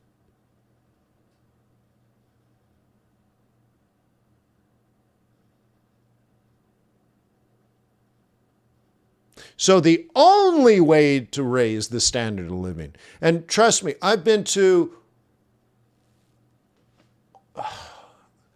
probably been to half the countries on this planet. Okay? The only way to raise standard of living is to increase productivity. Increased productivity means you have responsibility, you have purpose, you have dignity.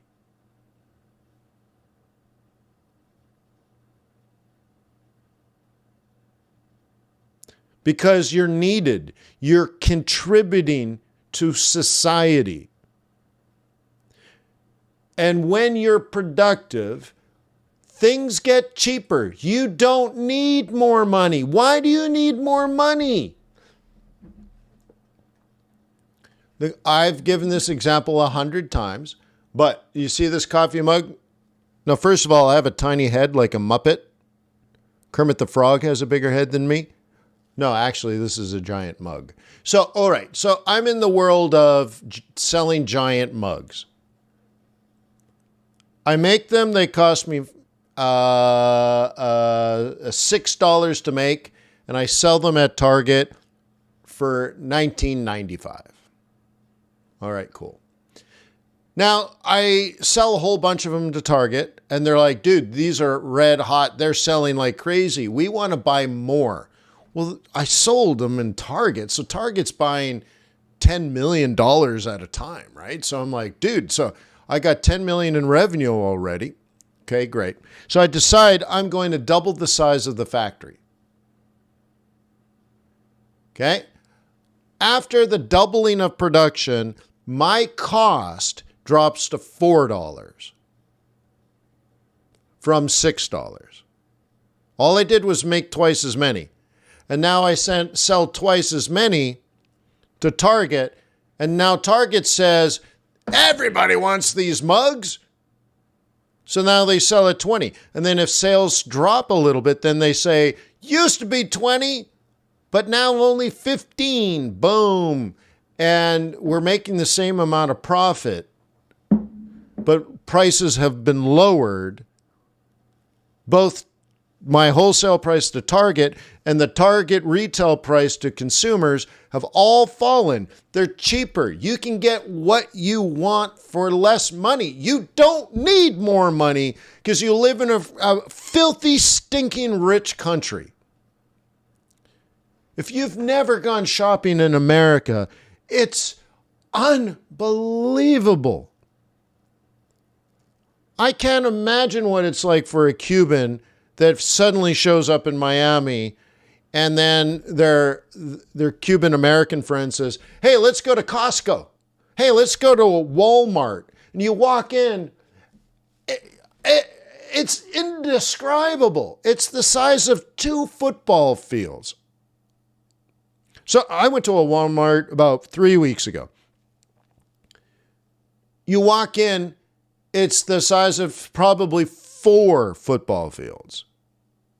And the shelves are actually so high that you need to call an employee to get ladders. And when I walked in the side door, the first thing you see is toothpaste. It's a whole aisle long, and it's 8 feet tall, and it's hundreds of choices of toothpaste. And they're all ridiculously cheap. You can have anything you want, any size, any quantity, any flavor.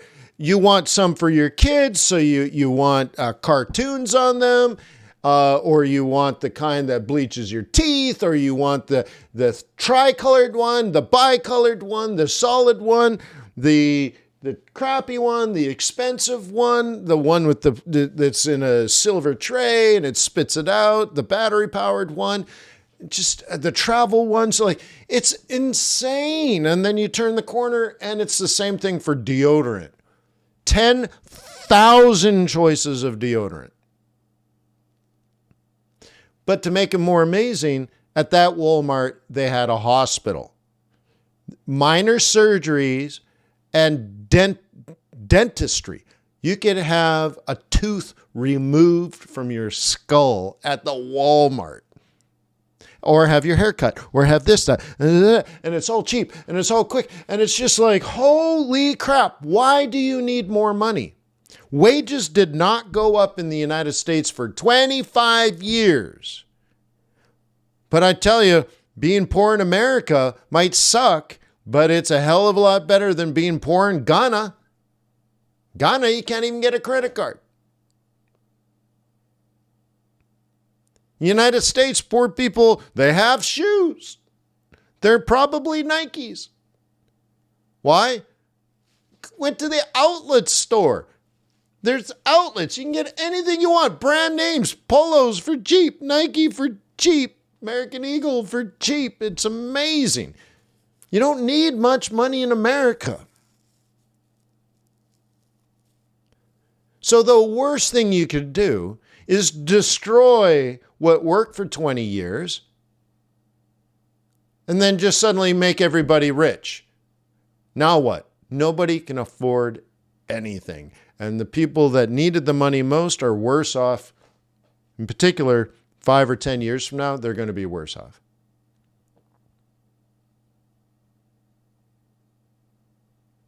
Oh, forgive everyone's student loans so now that they can be rich? No, you just trained 100,000 people how to not live up to their promises.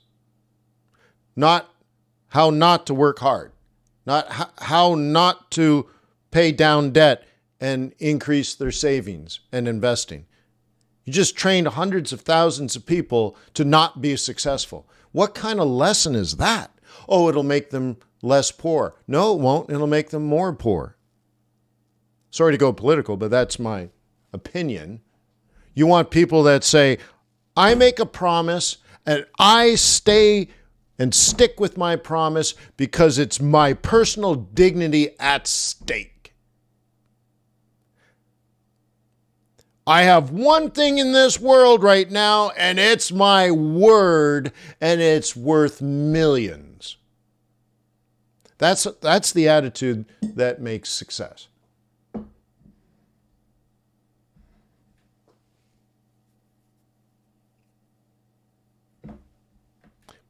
Right? So anyways, there you go. There's my my speech of the week. All right. So anyways, looking at US dollar here, yeah, we have a little bit of up, and I'm waiting for more down, but this is longer term. These are all longer term. This one's too far out. Let's go daily.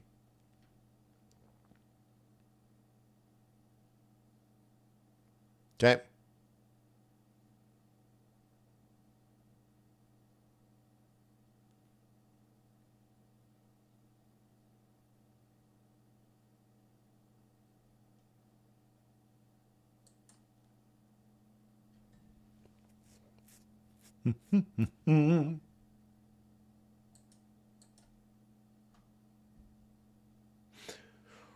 Pound. Okay. Again, this is longer term. We want to see, remember that cash flow? I wonder if it'll flow back around.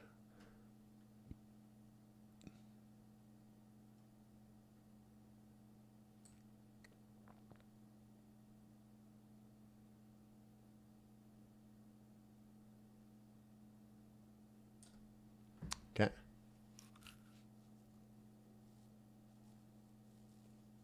Look at that. The euro just, look how euro is so devastated. It's just dramatic.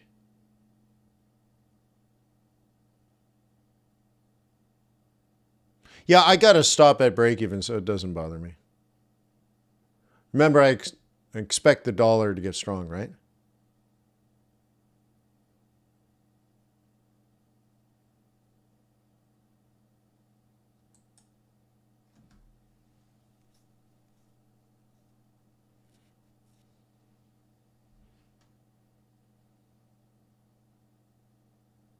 Yep, absolutely, Richard.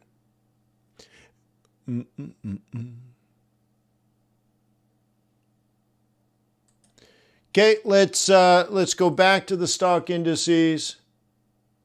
As long as these are red candles, dollar's likely to be stronger than weaker. This is a 15. Let me roll into a 15. Let's roll into a 15. Nothing's changed since I've been screaming, it's horrible, it's horrible, it's horrible. So stock market down means US dollar up.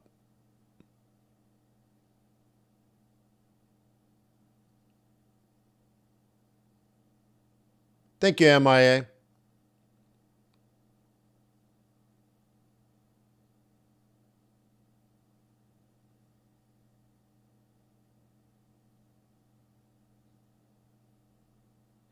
Yeah. Yeah, I like the upbringing I got. It's a good combination. I grew up poor in Canada. And when I mean poor, there were a couple of times when a meal was a challenge. That's pretty, in the Western world, that's pretty poor, I think. Where you're like, well, we're going to eat biscuits. Doesn't happen often. Grew most of our food in our garden. Single parent, not making a lot of money. But my mother was smart and she worked hard and she balanced dreaming with reality, which is good. So she taught me to be smart about money the best you can. But the lessons she taught me were lessons of poverty. My mother taught me to say, well, this week we have, let's say, $20. We have a phone bill, we have a water bill, and we have an electric bill. All three of which are behind on payments. So how should we split this up so that we can keep all these utilities going? Oh yeah, so that was the lessons I got. But also growing up in, let's say, rural Canada, or at least Western Canada, in the prairies of Canada, I was taught to be quiet, modest. Doesn't sound like me, but this is what I was taught. And hardworking, and to have no emotions whatsoever. That's where I came from. So I bring that with me too, to the table. So I never complain. I always work hard. No matter what, get the job done. 100% of the time. Just get up and do it. And so it's an interesting balance. Now that I live in the United States, I'm able to have the other side too. So obviously I'm not that quiet, and maybe I'm not so humble. But I come from that upbringing where I bring that, where I can say, I understand poverty and I'm never going back. Because now I've learned how to be wealthy.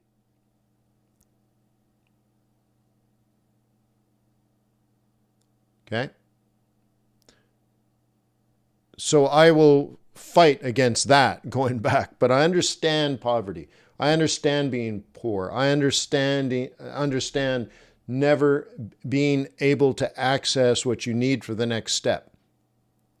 But once you get it, you'll do everything to keep from going back. And once again, that the focus is hard work, hard work, hard work. And that'll save you most of the time. If you don't have a sickening, ridiculous work ethic, you are going to fail at everything you do. And that's my fear now, that we're not teaching sickening, ridiculous work ethic. But if you have it, you have the bare minimum. So I had a ridiculously sickening work ethic, but no real education. I knew how to be poor, but I certainly didn't know how to be rich. And I certainly didn't know, I had no concept of wealth. Wealth? I didn't know anybody like that. I don't know, you see it in movies.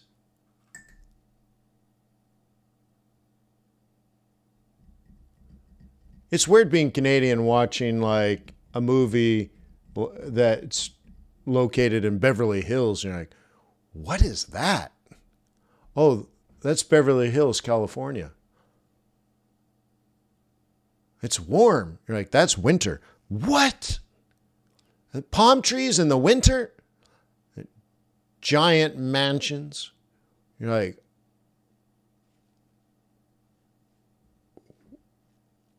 people live like that? Well, I can't live like that. That's what I was taught. You know, another true story, maybe you'll find this inspirational or not, but this actually happened to me. About 20 years ago, I was doing at the time it was called FX Bootcamp. I recently rebranded it Investor Bootcamp. But it was in the early years, and I was doing a special get-together where people would come hang out with me at a fancy hotel, and we'd spend the whole night trading on our computers. And I like old hotels. So I found an old hotel, I believe it was called the Algonquin, and not far from Bryant Park, which is now from my venture capitalist days, was my favorite park in New York. So I'm like, oh my God, it's like 2 blocks from Bryant Park. And it's super old, it's got super history. The Redwood Room used to be there. Now it's a sushi place. But anyways, I just get this random hotel. Turns out it's a historic block. And I'm one of these idiots that, New York is awesome, where all these buildings, they tend to have plaques on them to explain the history of the building. And I'm one of the idiots that actually stops and reads these things. And so anyway, I leave the Algonquin. I'm like, I'm going to go to Bryant Park. So I hang a left from the hotel. I walk about 5 buildings down. Each building had a plaque, so I'm reading about the hotel and everything. I'm like, ooh, the beatniks used to meet here. Very cool. Then I get to this other building, and there's a plaque, and they're like, this is the Harvard Club of New York City. The club was built by alumni in, 1887, right after the Civil War, and they put this together for, people in New York City that have graduated from Harvard. And I remember looking through the window. Can you imagine? Like Les Miserables, staring at the loaf of bread, and you're hungry. And I looked at it, and I had a moment where I said, I wish I had that opportunity. I think I'm smart enough. But I never had the opportunity. Growing up in rural Canada, growing up poor, no one even asked me to go to university. To go to Harvard, it's just, it can't even be a dream, can it? I don't come from that. Almost nobody in my family even went to university, right? And so I'm standing there and I'm looking at it, and I'm looking through the windows, and it's beautiful inside. And there's all these other people, and they look just like me. I'm like, and it bothered me. Honestly, I stopped there and it bothered me. And I said, I wish I had that opportunity.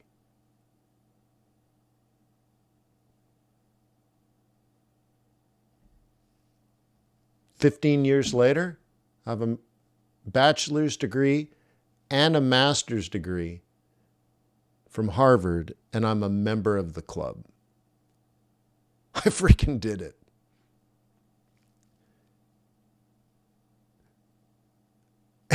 I did it. I still get goosebumps thinking about it. People in my family didn't even go to university. I have multiple degrees from Harvard. It's like, but you know what? It's the ridiculous, sickening work ethic and at least half a brain. But you can achieve your dreams. Like I didn't even know I should have that dream. But when the opportunity arose, I dominated. I pushed out the other 99% with my drive and tenacity. 99% of applicants were rejected. That was not going to happen to me. It was impossible. Now you're like, only in America? Good. Get here. We're waiting. Make it happen. I was in Canada, literally in rural Canada. I've shown people the spot. You'd be surprised. You'd look at it and go, that's squalor. Uh-huh. And I said, well, I want to see the world and I want to do something important. In the middle of a tiny town with one street light in Canada, surrounded in poverty and alcoholism. Okay, and roughly 5, maybe 6 years later, I'm going to my first board meeting in New York City with a suit I bought from either Sears or Mervyn's. I think it was Sears, for crying out loud. Bought a double-breasted gray suit, the most conservative suit I could find. I took the subway down to Broad and Wall, went up a skyscraper to a powerful law firm, and got elected to the board of directors for this nonprofit organization. The former president of AT&T, the vice president of General Electric, partner of Arthur Andersen, representative of the United Nations,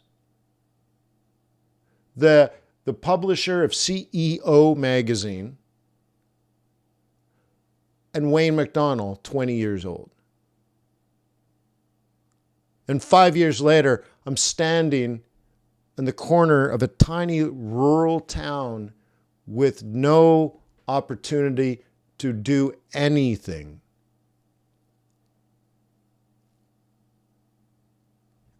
It's an impossible dream. It's an impossible dream. Like, dude, you can't dream like that. You can't go from the middle of nowhere with zero opportunity. You know who else was on the board of directors? George Soros. And you're like, bullshit. I call bullshit. That can't happen. It happened. But can you do it without ridiculous, sickening work ethic? I don't think so. I don't think so. I don't think so. Yeah. But is it possible? Oh my God.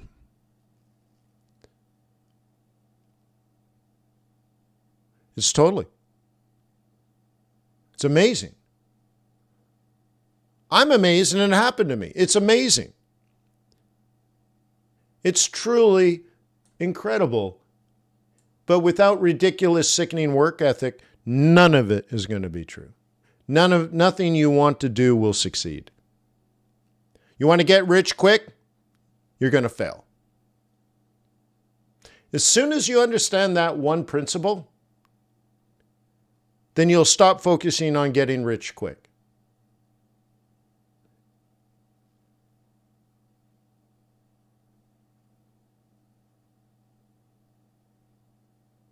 Okay? The only other way to get rich quick, and like if you say to yourself, I'll do whatever it takes to get a yellow Lamborghini. Well, if you want to do it quick, the only way to do it is give up your principles. You can become a prostitute. You could sell drugs. You could rob a bank.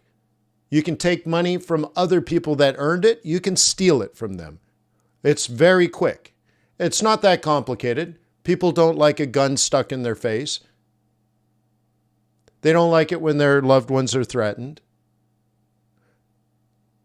You can sell, right? I made a G today, but you made it in a sleazy way, selling crack to the kids. Well, hey, that's the way it is. All right, good. You're not going to make it, though. You still lack the ridiculous, sickening work ethic. Growing up poor, there was also crime around me. One of my friends was murdered, pistol whipped, and left to die in a ditch, froze to death in rural Canada in minus 40-degree weather. Yep.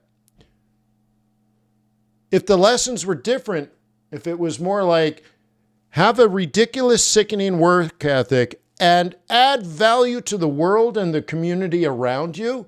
And if everybody adds value to their family, to their friends, to their community, to their society, if everyone did that, everyone will become, how do you say it? Well, it's not a matter of money. The standard of living will excel so high that money actually isn't needed. Think about this. Okay, I talked about the productivity. I take money, which is an investment, and instead of spending the money on a nice house or a fancy car or a big TV, I reinvest into the company and I double production. And I lower my cost per unit from $6 to $4. Remember that? Then I double it again, and it'll drop to $2.50. Then I double it again. It'll drop to about $1.75. I double it again. It'll drop to about $1.40. I double it again. Drops to about $1. I double it again. 80 cents. I double it again. 50 cents. I double it again. Each cup now costs me 35 cents. I double it again. You get to the point where you're making so many of these mugs, in theory at least, I could make so many they become free. I am so productive. I'm making 1 billion mugs that look exactly like this. And you're like, hey, can I have one? I wouldn't even notice if you took 10. 10 out of 1 billion. I'm like, dude, whatever. You need a cup? Sure, dude. And I can sell them for 50 cents each. They cost me almost zero. I can sell them for 50 cents each. Almost like literally every person in America could afford it.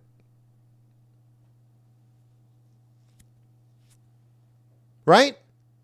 Every person in America, you need a mug? It's 50 cents. It's a big mug. It's a quality mug. It's big. It's heavy. You can put a half a liter in here. It's a 1 mug a day kind of mug. You can have soup in this mug. You want it? It's 50 cents. It cost me 5 cents to make. I'll sell it to you for 50 cents because I'm such a generous guy. Meanwhile, look at the profit I'm making. Now I live in a giant mansion and everybody knows me as the giant mug guy. But everybody can buy it for almost nothing, nearly free. The standard of living has gone up and the need for money has gone down. What if the entire economy was just crazy productive like that? You could go and buy a good couch for cheap. You could go buy a beautiful TV for cheap. You could buy a great car, reliable, good-looking, well-built car for cheap. Then you don't need money.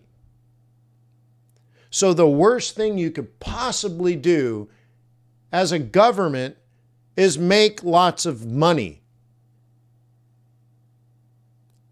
A government instead should say, money is not even the point.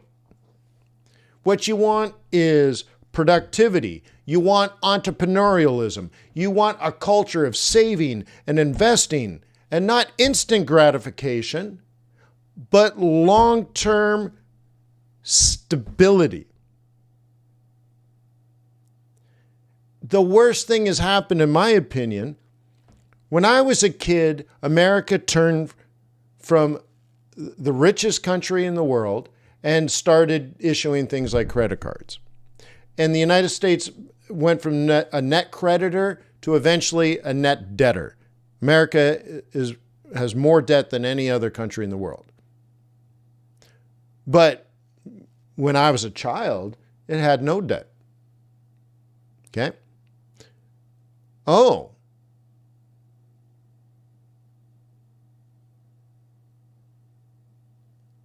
Big change, right?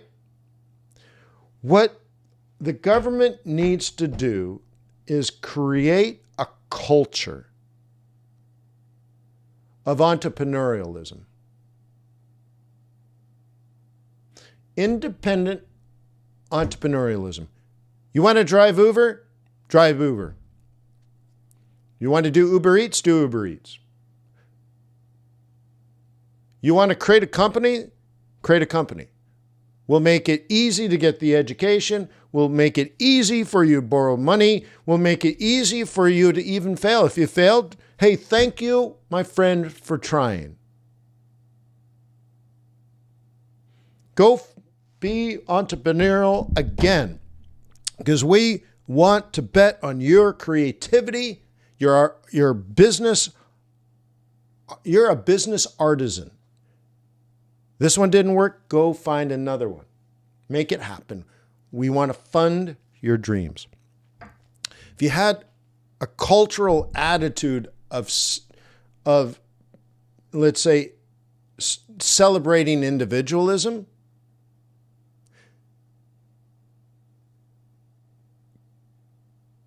right?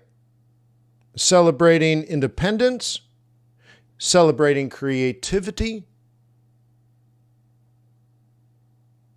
then what will happen is everyone in your society will contribute to value creation.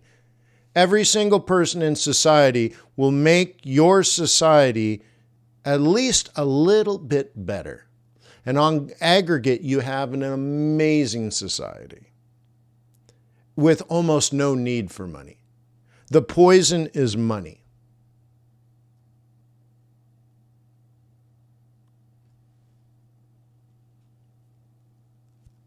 It's poison. So let me go back to the Forex stuff. If you wake up in the morning every day and say, I want to get rich quick trading Forex, you've already lost.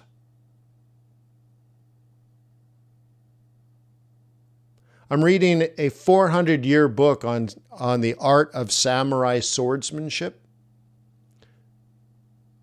The number one thing to become a master samurai is your mind. What about the skill using the long sword? Oh, that's important. What about your skill using the short sword? That's important. What about a spear? Yeah, that's important. What about this weapon? Oh, yeah, that's important. But if you don't have a strong mind, you will be defeated. It doesn't matter what weapon you use. Maybe you're really good at one particular weapon. All right, well, it'll take longer to destroy you. But if the weapon was changed, you'd be quick to be destroyed. But the thing is, if you don't have the mental strength, you will make mistakes. You'll react emotionally. You'll capitulate for all the wrong reasons. And you will fail. This is what it says in the book. A 400-year book about being a master samurai. Apply this to Forex. Oh, you're really good with the MACD. Oh, you're really good with technical analysis, huh? Yeah. But you're losing money. Okay, good. You're focusing on learning how to use weapons. The number one thing is your mind. Then the weapons are useful later. But how do you practice every day? How do you master technical analysis? How do you master price action? How do you master macroeconomics? How do you master anything in trading and investing if you don't have a ridiculous, sickening work ethic? How could you be a master without doing more work than everyone else? Well, if you're trying to get there quickly, it ain't going to happen. You don't even have the right mindset. It's not going to happen. So I would focus on the other aspect. Well, if the mind is the most powerful tool you have available, you got to get that. Your mind and your soul focused on becoming a master of these markets. Because you will need patience. You will need discipline. You will need fortitude. It will take you blood, sweat, and tears for years, and the work will never go away. Forex for me is not easy, but I've been doing it for 20 years, and it still isn't easy. So you better love the job. You're going to be here every day forever. But the one that wants the yellow Lamborghini, and we all know it won't make you money, it won't make you happy. We all know this, right? I was laughing at myself the other day. I have the fancy watches. I live in a beautiful, crazy home. I have a ridiculous vehicle, laughable. I should be the happiest guy in the world. Most of the time I am, but sometimes I am run down and depressed. How could I be depressed? I can be depressed. And then you just have to chuckle and you're like, what? I don't have anything to be depressed about, but I'm depressed. And it's really interesting, isn't it? So you have to have the strength and fortitude to say, I should be as happy as a pig in poo-poo. And you pick yourself up because you are strong.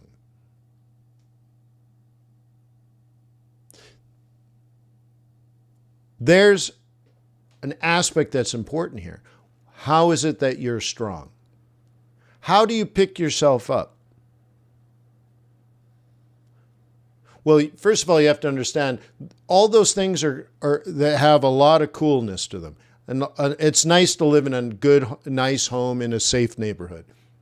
Okay? It's nice to have a quality car. You don't need a ridiculous car. And sometimes when you drive your fancy, ridiculous car, you feel good for about 10 minutes, but you're still going to go through periods of depression. So don't worry about that. It's just something interesting to do. But it shouldn't be the focus. Because if that's your focus, you probably won't get it. But even if you get it, you'll lose it. Because what's most important here is surviving the periods of stress. Surviving the periods of stress. How do you do that? There's two parts of your mind that are important. One leads to ego. Well, they're both part of the ego. It's a different type of ego. There's ego, which says, Wayne, you've been through tough times before, and the one thing that is common throughout, the one thing that never changes, is you're a tough son of a bitch, and you will climb out of this. You're patient, you're disciplined, you will do what it takes, you will not make mistakes, you will do what is right and what is sound investment decisions. And this too shall pass. And I focus on all the hard work I need to do to go back to greatness. And I create a plan and I write it all out and I make the changes that's necessary. Then there's egotism. Egotism says, you're brilliant and you're wonderful and you're amazing. You have no evidence or proof of why you feel this way, but you just know it's this way. You were born to be great. You were born to be a Forex trader. You don't have anything now, but you're supposed to have a Lamborghini and you're going to get there soon. You don't have anything now, but you're going to be driving a yellow Lamborghini in just a year or two. It's your goal. So therefore, you're losing money now like crazy, but you are going to get out because you're great. So maybe now you start making every mistake that's ever happened. Doubling down, buying into losers, chasing prices, increasing leverage. Oh, you're down 20%? Okay, well, let's up the leverage. Or let's get rid of the stop completely. Whatever it is, you just make, and what's the difference? Ego gives you the strength and courage to do the hard work. And it will take blood, sweat, and tears, but the positive outcome will be there because you are strong, you are patient, you are disciplined, you are focused. The other one just has no foundation whatsoever, and that's called egotism. And it gets you nothing but bankrupt. Because once again, you don't have the experience. You don't have the ridiculous, sickening work ethic. So why do you think you're so great? Oh, because I was born to be a trader. Uh-huh.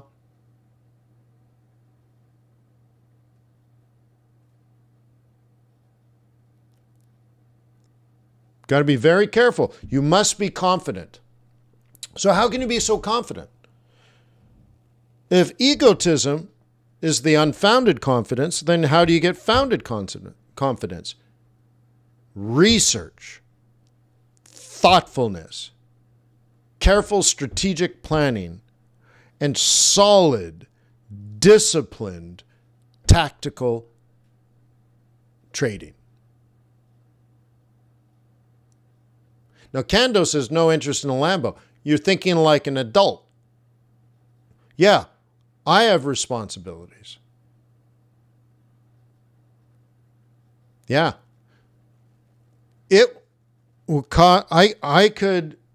I could not pay for my children to go to university, and I could buy the Lamborghini.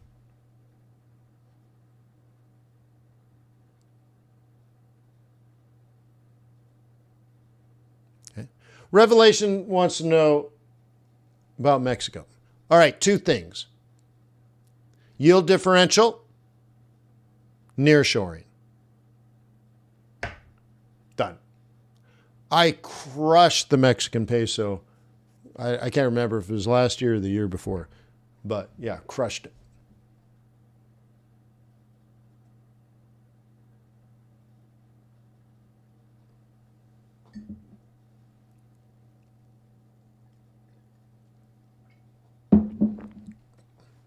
Cool. All right. We have the ups and downs and ups and downs. All right, let's change. How much time we got? Oh, I don't have much time. Is it over? Wait. Is it over? Is that it? Are we over?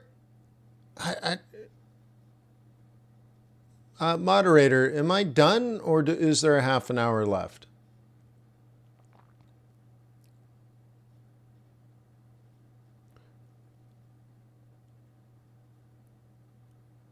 Yeah, I can't believe it. If there's time, what I would like to do is I would like to analyze your technical analysis capabilities. Yeah, is it 10:30? How many people want me to give you, anonymously, of course, so no one will know it's you, how many people would like personal feedback on their trade plans for Monday or all of next week? You want to plan next week's trades now? How many people will post their trade plan? It'll take you 2 minutes, and it'll probably take me 5 minutes to give you feedback.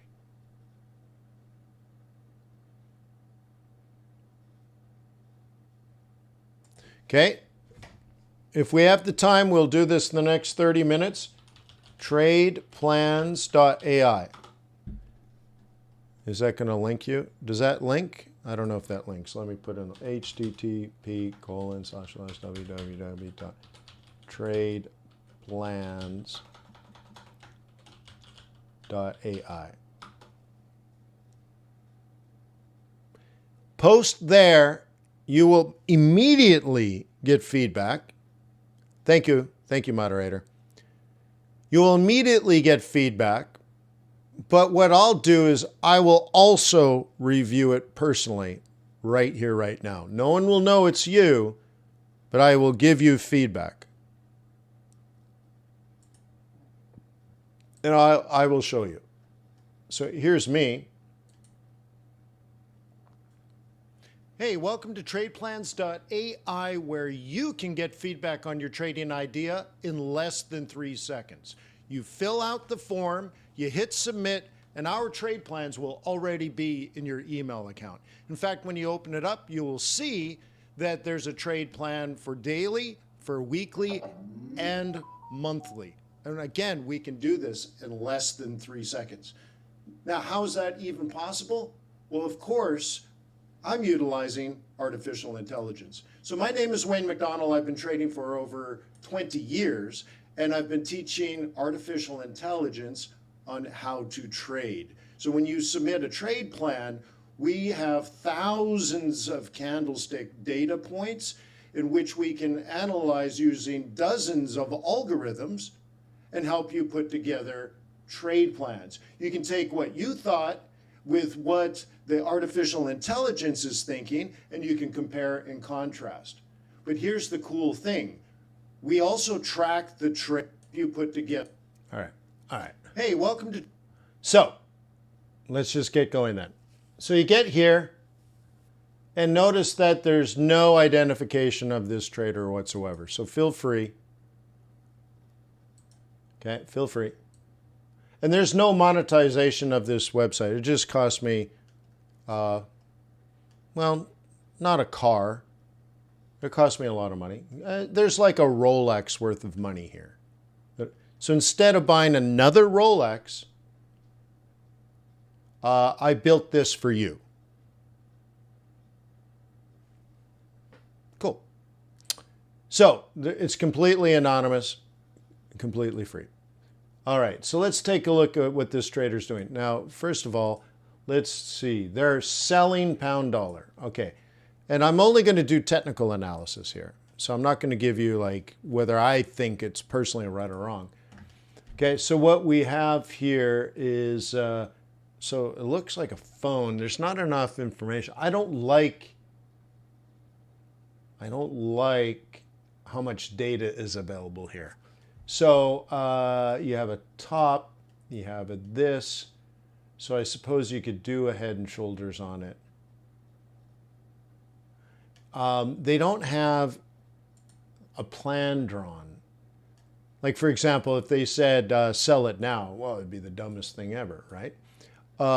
So let's see if they actually filled out the plan. And I can look at it. Sell at 1258. Okay, let's take a look. 1258, 1250, 1258, 1254, sorry, 1.2, 125.8, 120. Let me double. Hang on, I threw myself off there. 125.83, 125.83, 125.83, 125.83.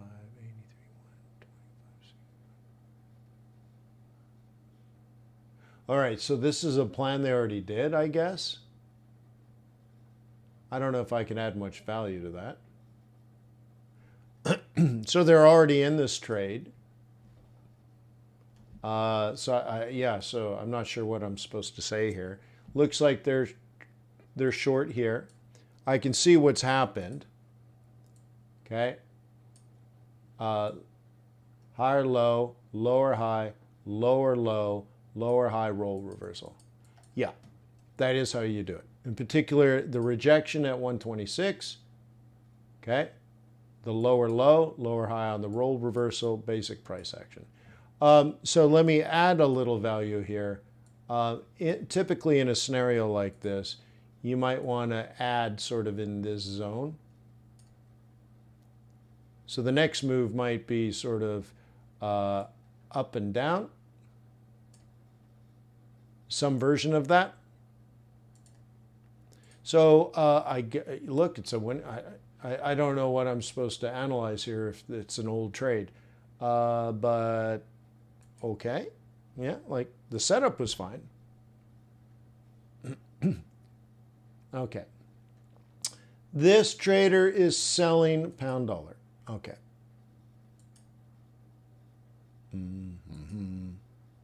Okay, let's see.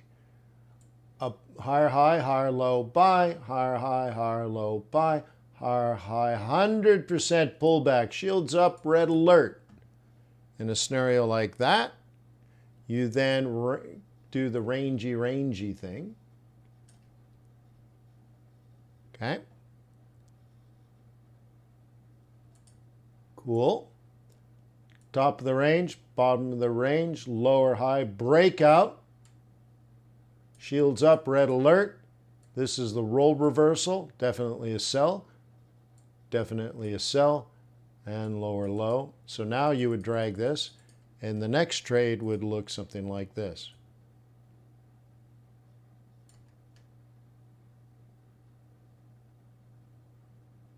Okay?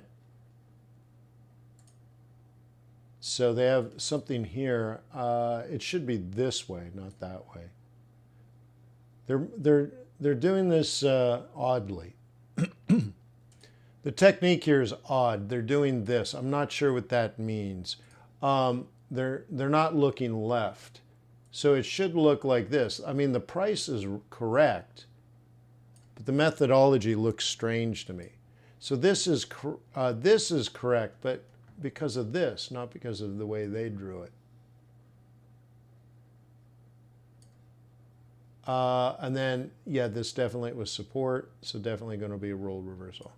And so you would do the same thing, like this and this are now interesting. And you can see, really, if I zoom in here, it actually has already happened.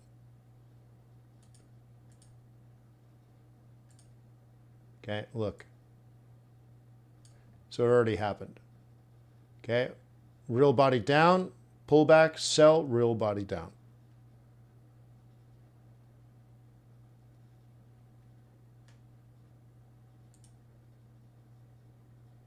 Cool.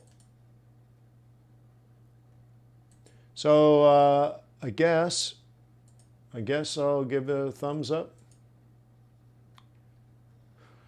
Okay, gold. Very bullish. Yeah, I'm on the exact same trade. So all I can say is we had the spike, 100% pullback into the monthly central, into the daily 21, and then for a long to the upside. I'm actually on that trade. It's also a roll reversal. Originally, what I did is I had this on weekly, and I had my stop below the weekly low. And then I've moved it to break even. And so in general, do I like the analysis of higher high, higher low, higher high, higher low, and the patience and discipline to let it fall back so that even if you're wrong, we know it's going to do this. And therefore, you're probably already at break even. So yeah, I'm on that exact trade. So for sure, eh? Okay, euro dollar buy. Okay, let's take a look. Okay, challenging here, challenging. So let's identify trend.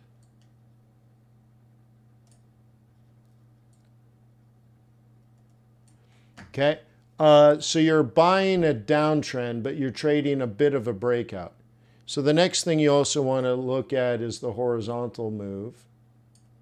And probably one sort of in here, and then one in somewhere in here. What I would like to see first, and maybe it's occurring, maybe it's not, but what I would want to see first is a solid double bottom reversal. That's plan A. The more conservative version of this would be this move, and that's your B trade. And I prefer B over A, and then you get this. So do you buy it there? Probably not. Too early. It's too early. I'm not saying it's wrong. I don't see the reversal pattern yet. So based on what I see, I think strategically it's okay to wait, but tactically it hasn't happened yet. So you might, someone else has agreed with it, and it might be correct, but I have no technical analysis to confirm you're correct. So at this point, it's a guess or a gamble.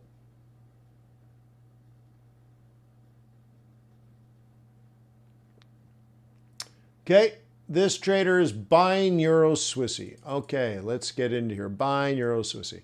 Okay, so what do we know? Talk to me, Goose. Double bottom, good with that. Okay, so one double bottom.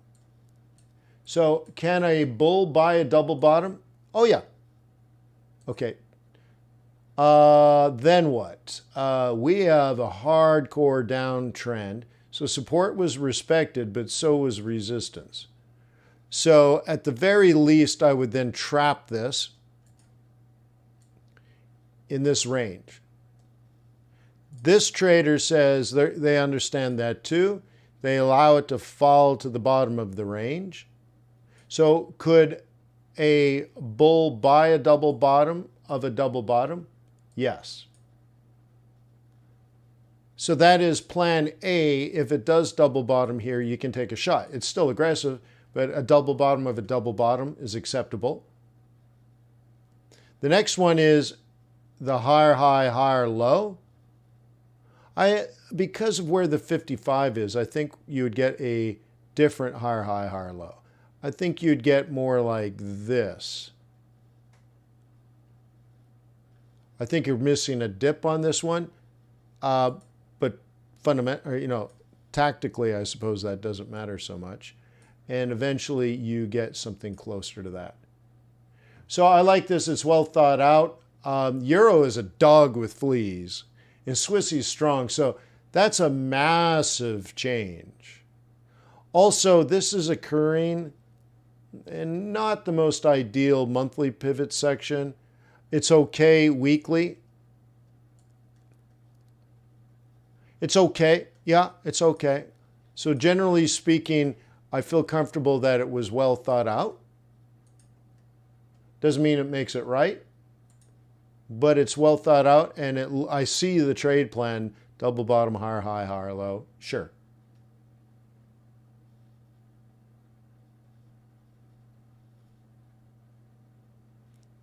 Okay. Oh, and by the way, thank you for posting a trade plan. How many people here actually posted a trade plan for the first time?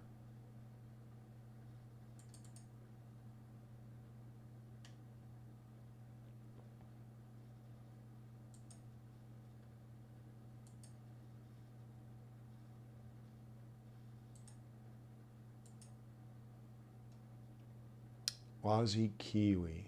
Huh. Sell. Yeah, trades like this are really hard for me. Like, it doesn't make any sense right off the bat.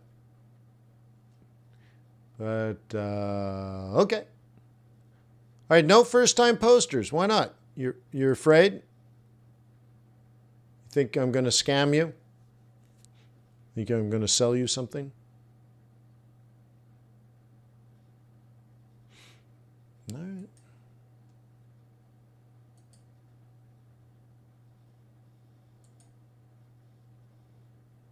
All right, so sell. So I guess we're here.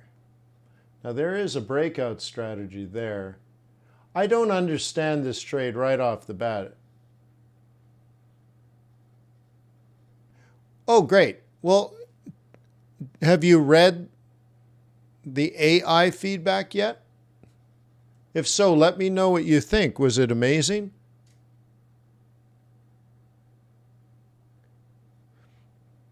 All right, so let me try to decipher this. It makes no sense to trade Aussie against Kiwi, fundamentally anyways. The central banking policies are nearly the same. The import-export models are essentially the same. Someone says, yes, yeah, it's amazing, isn't it? Yeah. I hope you use it every day. Imagine every day you do this process that I'm doing right now. You actually think about your trades first, post it, get feedback. You might actually improve.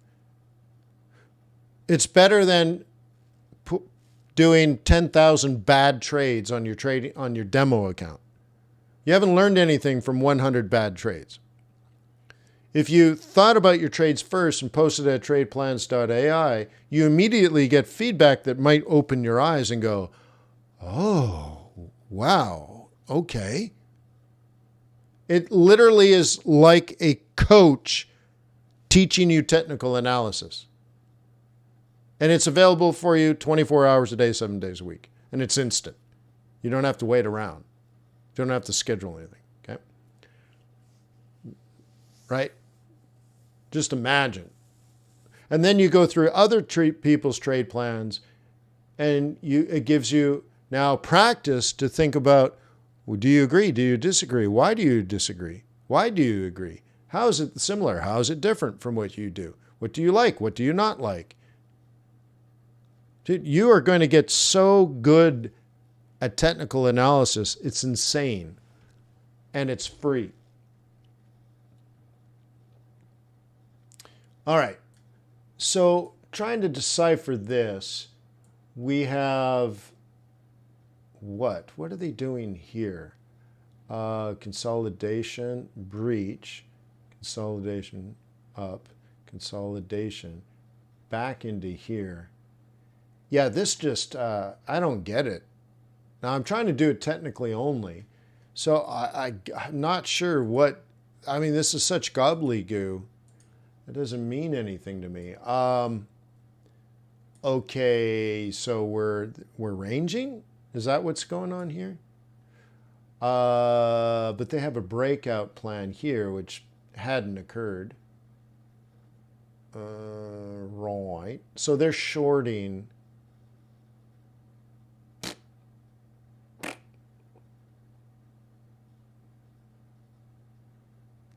I'm getting a sickening feeling in my stomach. I'm not joking.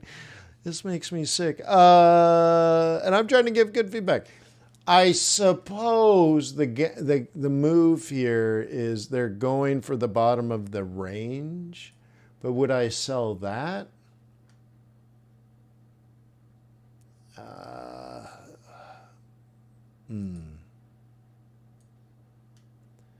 No. And I guess they have it sort of. I'm not even joking. I feel sick now. I feel sick. I don't know what to say about this. I don't like it. I don't like any of it. I don't even like its Aussie Kiwi. Sorry. Why wouldn't you pick a trend? I mean, 1,000 pips on pound yen. Why would you do Aussie Kiwi? It doesn't make sense to me. You'd give up trends and trade something that's fundamentally similar. I just don't understand it. You're watching the wrong horses. All right, let's go back. This is updated. See how it updates automatically? I didn't even have to refresh my page. All right, let's go back Euro Yen. Okay, so we've had a drop. Okay, what time frame is this? 11, 17, 11, 24. These are weeklies. Okay, so now we've had a big drop. Okay, let's zoom in a little bit. We've had a big drop. The thing is, will there be a second chance? Maybe. Sometimes what happens is it's so low, like the pound yen dropped 1,000, so there might be a lot of buyers that will buy it that low. And even if interest rates go to from negative 0.1 all the way up to 0, does it change anything in the yield curve control policy? No. So could it eventually do one of these things and return? Yeah, but we don't want to think about that now. This trader is a bear, and so let's kind of analyze it. What are they doing? M2, there's the central, there's the M3. So they're looking at this. Now, they're also highlighting R1. I don't do that, just so you know. I don't give two hoots about an R1.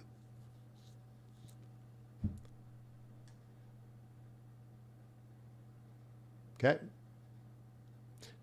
No. If this is a downtrend, we're not going to hit R1. So my prices are here and here. And if it goes to R1, I wouldn't sell it at R1. I would have to wait for it to come back like this. And we get the old game back on. I'll just let it peak out, let it make the lower low, then I'll sell the new lower high off my original price, 158.81. So that's how I would do it. I would have it come up here, and I'm ready, willing, and able sooner than later. I have some doubts about it, but technical analysis isn't about that, right? So that would be more like my plan. So is it enough to disagree? Well, again, in summary, this is irrelevant to me. If we're up at R1, okay, then it's more likely to do this, in my humble opinion. Now, you might have had a guru that teaches you pivot points differently. I've been doing it longer than they have. Oh, but my guy's the grandfather of pivot points. No, he's not. Okay, I can show you videos of me teaching pivot points in 2006. Your broker didn't even have pivot points. So anyways, it makes sense that R1 would act as resistance if you don't know how to trade pivot points. Yeah. So anyways, I'm going to generally agree. It's pretty good. It's not perfect. And but I think there's real risk that that the move is done and dusted. Okay. But Euro is a dog with fleas right now. Why not? All right. Another Euro Yen. Wait, it's the same trade twice, right? No. Sell Euro Yen, 57.5, going 57.5, stop at 59, going to 150. So a different target. It's the same trade though, isn't it? Yeah, okay, I'll skip it. All right, we haven't seen this one before. Holy smokes! Gold! All right, it's not gold, it's just golden color. All right, pound Aussie. Ooh, complicated. Let me just see, I don't track these things. Oh, good. Stock market opened favorably. Oh, thank goodness. All right. Day trades. I gotta look at the logic of some of these because I just don't think this way. Aussie's slightly bullish, which is a down, and pound is somewhat bearish. So based on what's actually happening in the real world, this doesn't make any sense. This is backwards. But maybe they're predicting the future. I'm just saying, based on what's happened, it doesn't seem to be a great trade, but let's see what happens. Up, up, up, up, down, down, buy. Up, up, up, up, down, down, buy. Up, up, up, up, down, down, buy. Up, up, up. I mean, okay, that's reasonable. That's reasonable. Now we're in this consolidation period. And do they have the right time frame? Yeah, the entire month of November.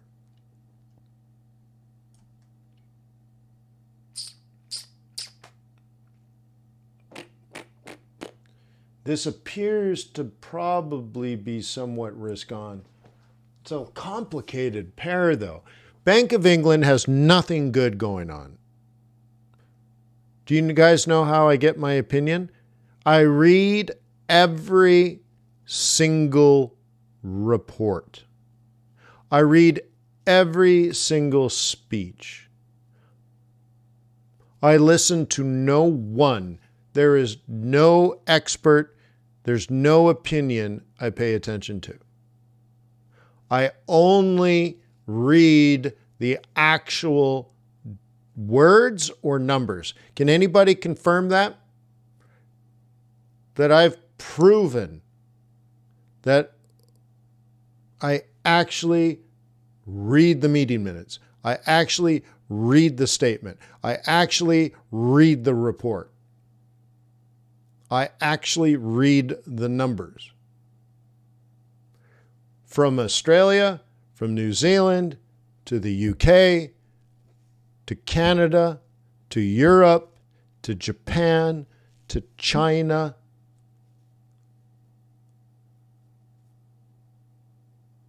Yeah. I only know the facts. And it's not pro-British pound.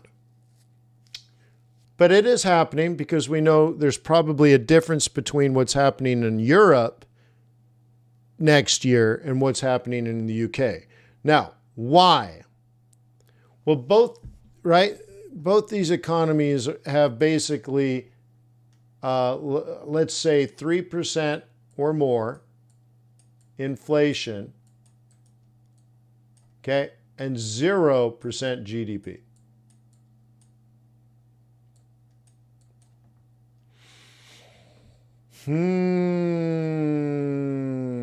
So they can't raise interest rates anymore because then they'll go into heavily negative, not like the negative productivity will create deflation. And it's not the desirable outcome. So they're kind of stuck here. And Europe may cut faster than the UK because Europe has to save Germany. Now, they don't care about Greece, but they have to care about Germany. So they will make these decisions, and maybe we'll have to cut faster than the UK. And the UK can't really cut because they have high inflation, but they can't raise anymore because they have 0% GDP. So now relative, pound looks strong relative to the euro. And that's what we see in the real world. Okay? So pound, but it's only relatively strong. You know, and of course, I'm borrowing from the theory of relativity that Einstein stole from me. No, actually. But it's strong, but some people are buying it. So let's go back to that idea. Maybe it's helpful of deciding the legitimacy of this trade. So you go back to the COT report. And we want to look at the pound.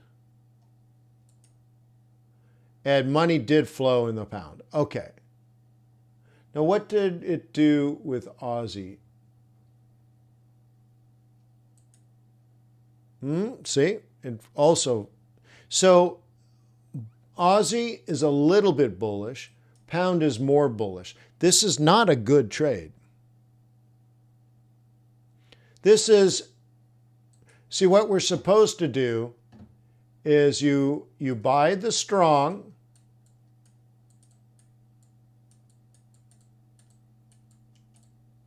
and you sell the weak. Right?